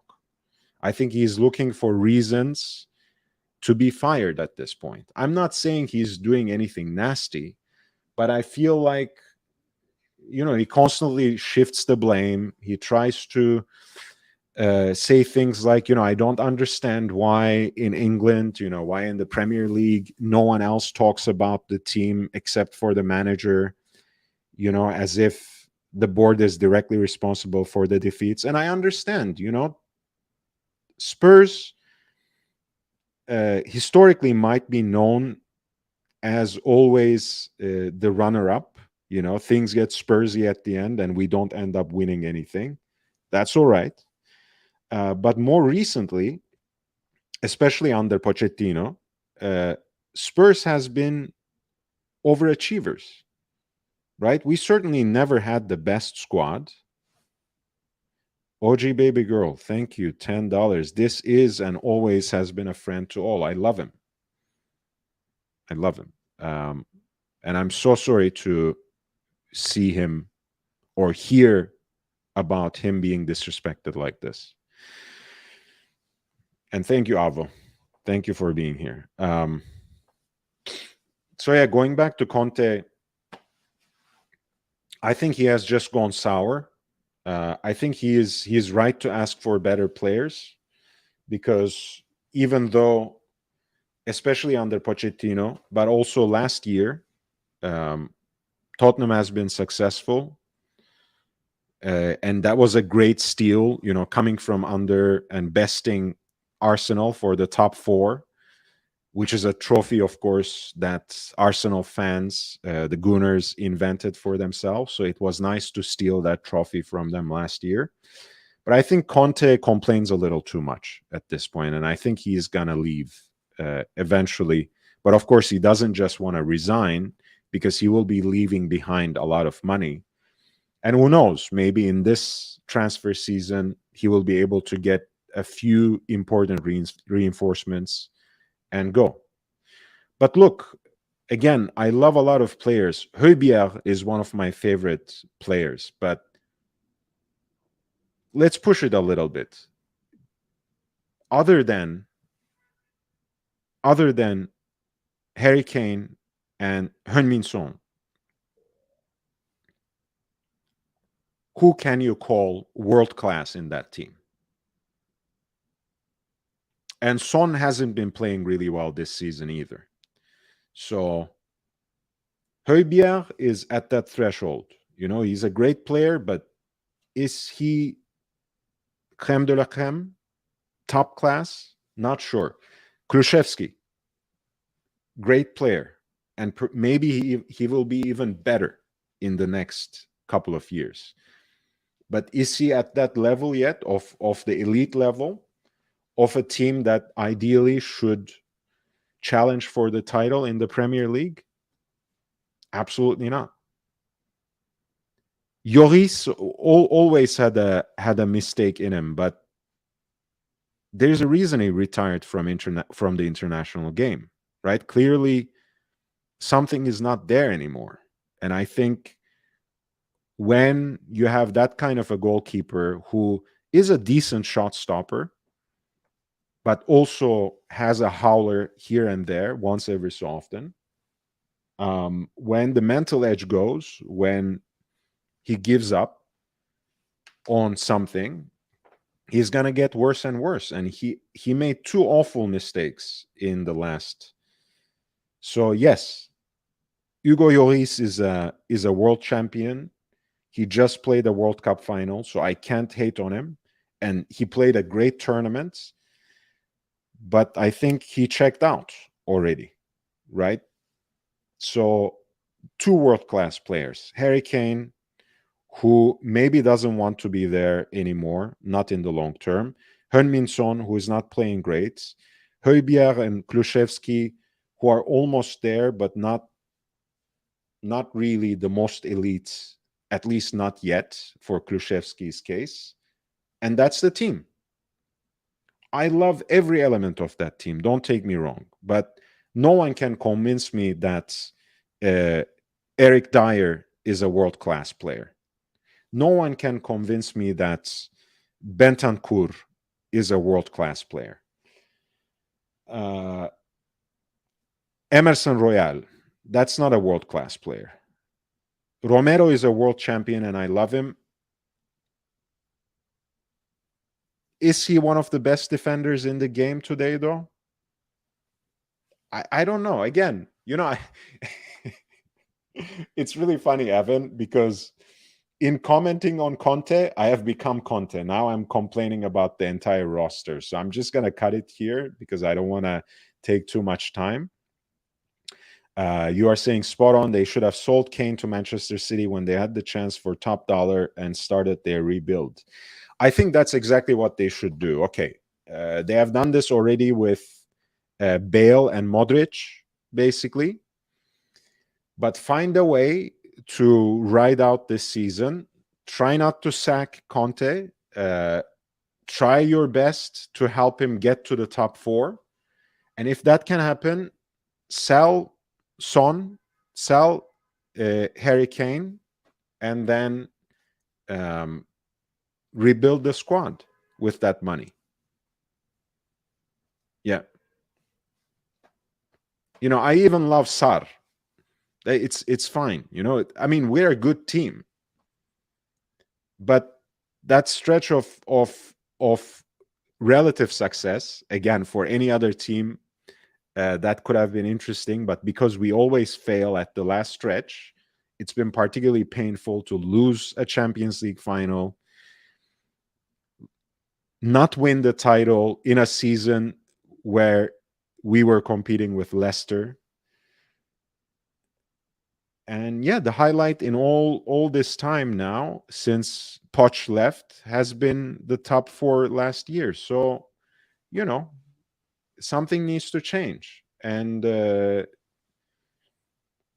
know, I don't know. I don't think Conte is the man for the long term. So try to see out the season with Conte, help him get to the top four. offload some players, sell Kane and Son for top cash, and move on. Everyone, thank you so much for your presence and support. Please hit the like button on the way out. Thank you for your interventions in the chat. OG Baby Girl, Evan Hogenkamp, Thomas Burnett, and everyone else. Thank you so much for your help, your contributions. If you want to contribute more to the channel, the links are there. You know all the information. So I appreciate it. I will be back perhaps later tonight, but most certainly tomorrow. And I look forward to talking about watches and perhaps preview some upcoming auctions with you soon enough. Until then, take care, and I bid you adieu. Oh, okay. Evan, all right. $4.99. Thank you. Thank you. I'll let you get back to watch it. Well, I mean, I'm done for tonight, unfortunately. I mean, for this broadcast, I might come back. What's the sweet spot for a pair of indie boots? Any online shops that you would recommend? Online shop, I would recommend Gentleman's. Okay, two places. For Alden shoes, period, the Shoe Mart, and Gentleman's Footwear. I will send the links for both since you have kindly uh, recommended. The Shoe Mart also, Evan, I think it was something to sign up on their website. They have a mailing list that sends you examples of Alden factory seconds. So shoes, that are made by Alden, but for one reason or another, rejected and not sold at that higher level. So they have always a great stock of factory seconds from Alden, and as far as I know, they have the same return policy for them. So at a significant discount, you can get a pair of, say, indie boots that that you can try on at home, on a carpet, that you can examine and finally inspect and decide if they have a fault that rubs you off the wrong way or that is unacceptable to you. That's fine. You can send them back and get your money back, or most of your money back at least, maybe not the shipping. And then finally, Gentleman's Footwear, which is at San Diego and which also has sales for, I think, floor samples every year. So when they use a pair that you would like from Alden or from Edward Green and other brands, you can certainly find examples of it at a good price. Now I'm gonna check two things. I think on eBay, if you know your size for indie boots, on eBay you can certainly find pairs of it once every so often that are either barely known or brand new. I remember I got my pair of indie boots for $400, unworn. In the traditional Chrome XL leather, in classic brown, Alden 403 indie boots. 400. That was a good deal, and they kept increasing prices. I think right now a pair of Alden indies should be, what is it, $600, maybe maybe even more. Yeah, maybe even more, but at least $600. So that was a good spot for me. Now, I think the factory seconds usually sell for, by the Schumart, the factory seconds sell for, let me see.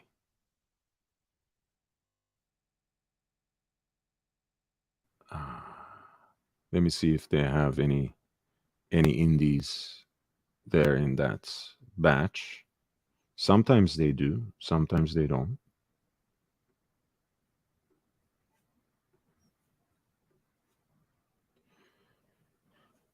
Yeah, the factory seconds sell for around $400-500, depending on the material at the Schumart. So if you can find your size, that can be a way to get into them. If there's a floor sample or anything on sale on Gentleman's Footwear, I would highly recommend them. That's a top-notch person to deal with. And otherwise, I would just go to eBay. Oftentimes, there are unworn or barely worn pairs of all kinds of shoes, and certainly Aldens. So if you know your size, and if you are not worried about the corporate return policy of this or that website, you'll be fine. Yeah. So if you know your size, eBay. If you are not sure about your size and you want the convenience of a possible return, etc., go to the Schumart, and they have good prices, but not necessarily the best in the market. Same thing with Gentleman's Footwear. I think the prices are good, not overpriced, but more or less what you find them for elsewhere. You might be able to take on the responsibility of paying tax yourself, whatever that means. So maybe save a few bucks here and there. Not encouraging tax fraud, of course. We don't do that. And then you can also use their factory seconds or the floor sample sales on Gentleman's Footwear. Now, I am actually gone 40 seconds past my time. I might come back in a little bit. I don't know. I need to eat something and assess the evening. But if I'm not getting into some trouble, I'll be back. Thank you so much for these super chats and for all your support today. It is well appreciated. I can't wait to see you again soon to talk more about watches. Until then, I bid you adieu. Thank you so much, guys.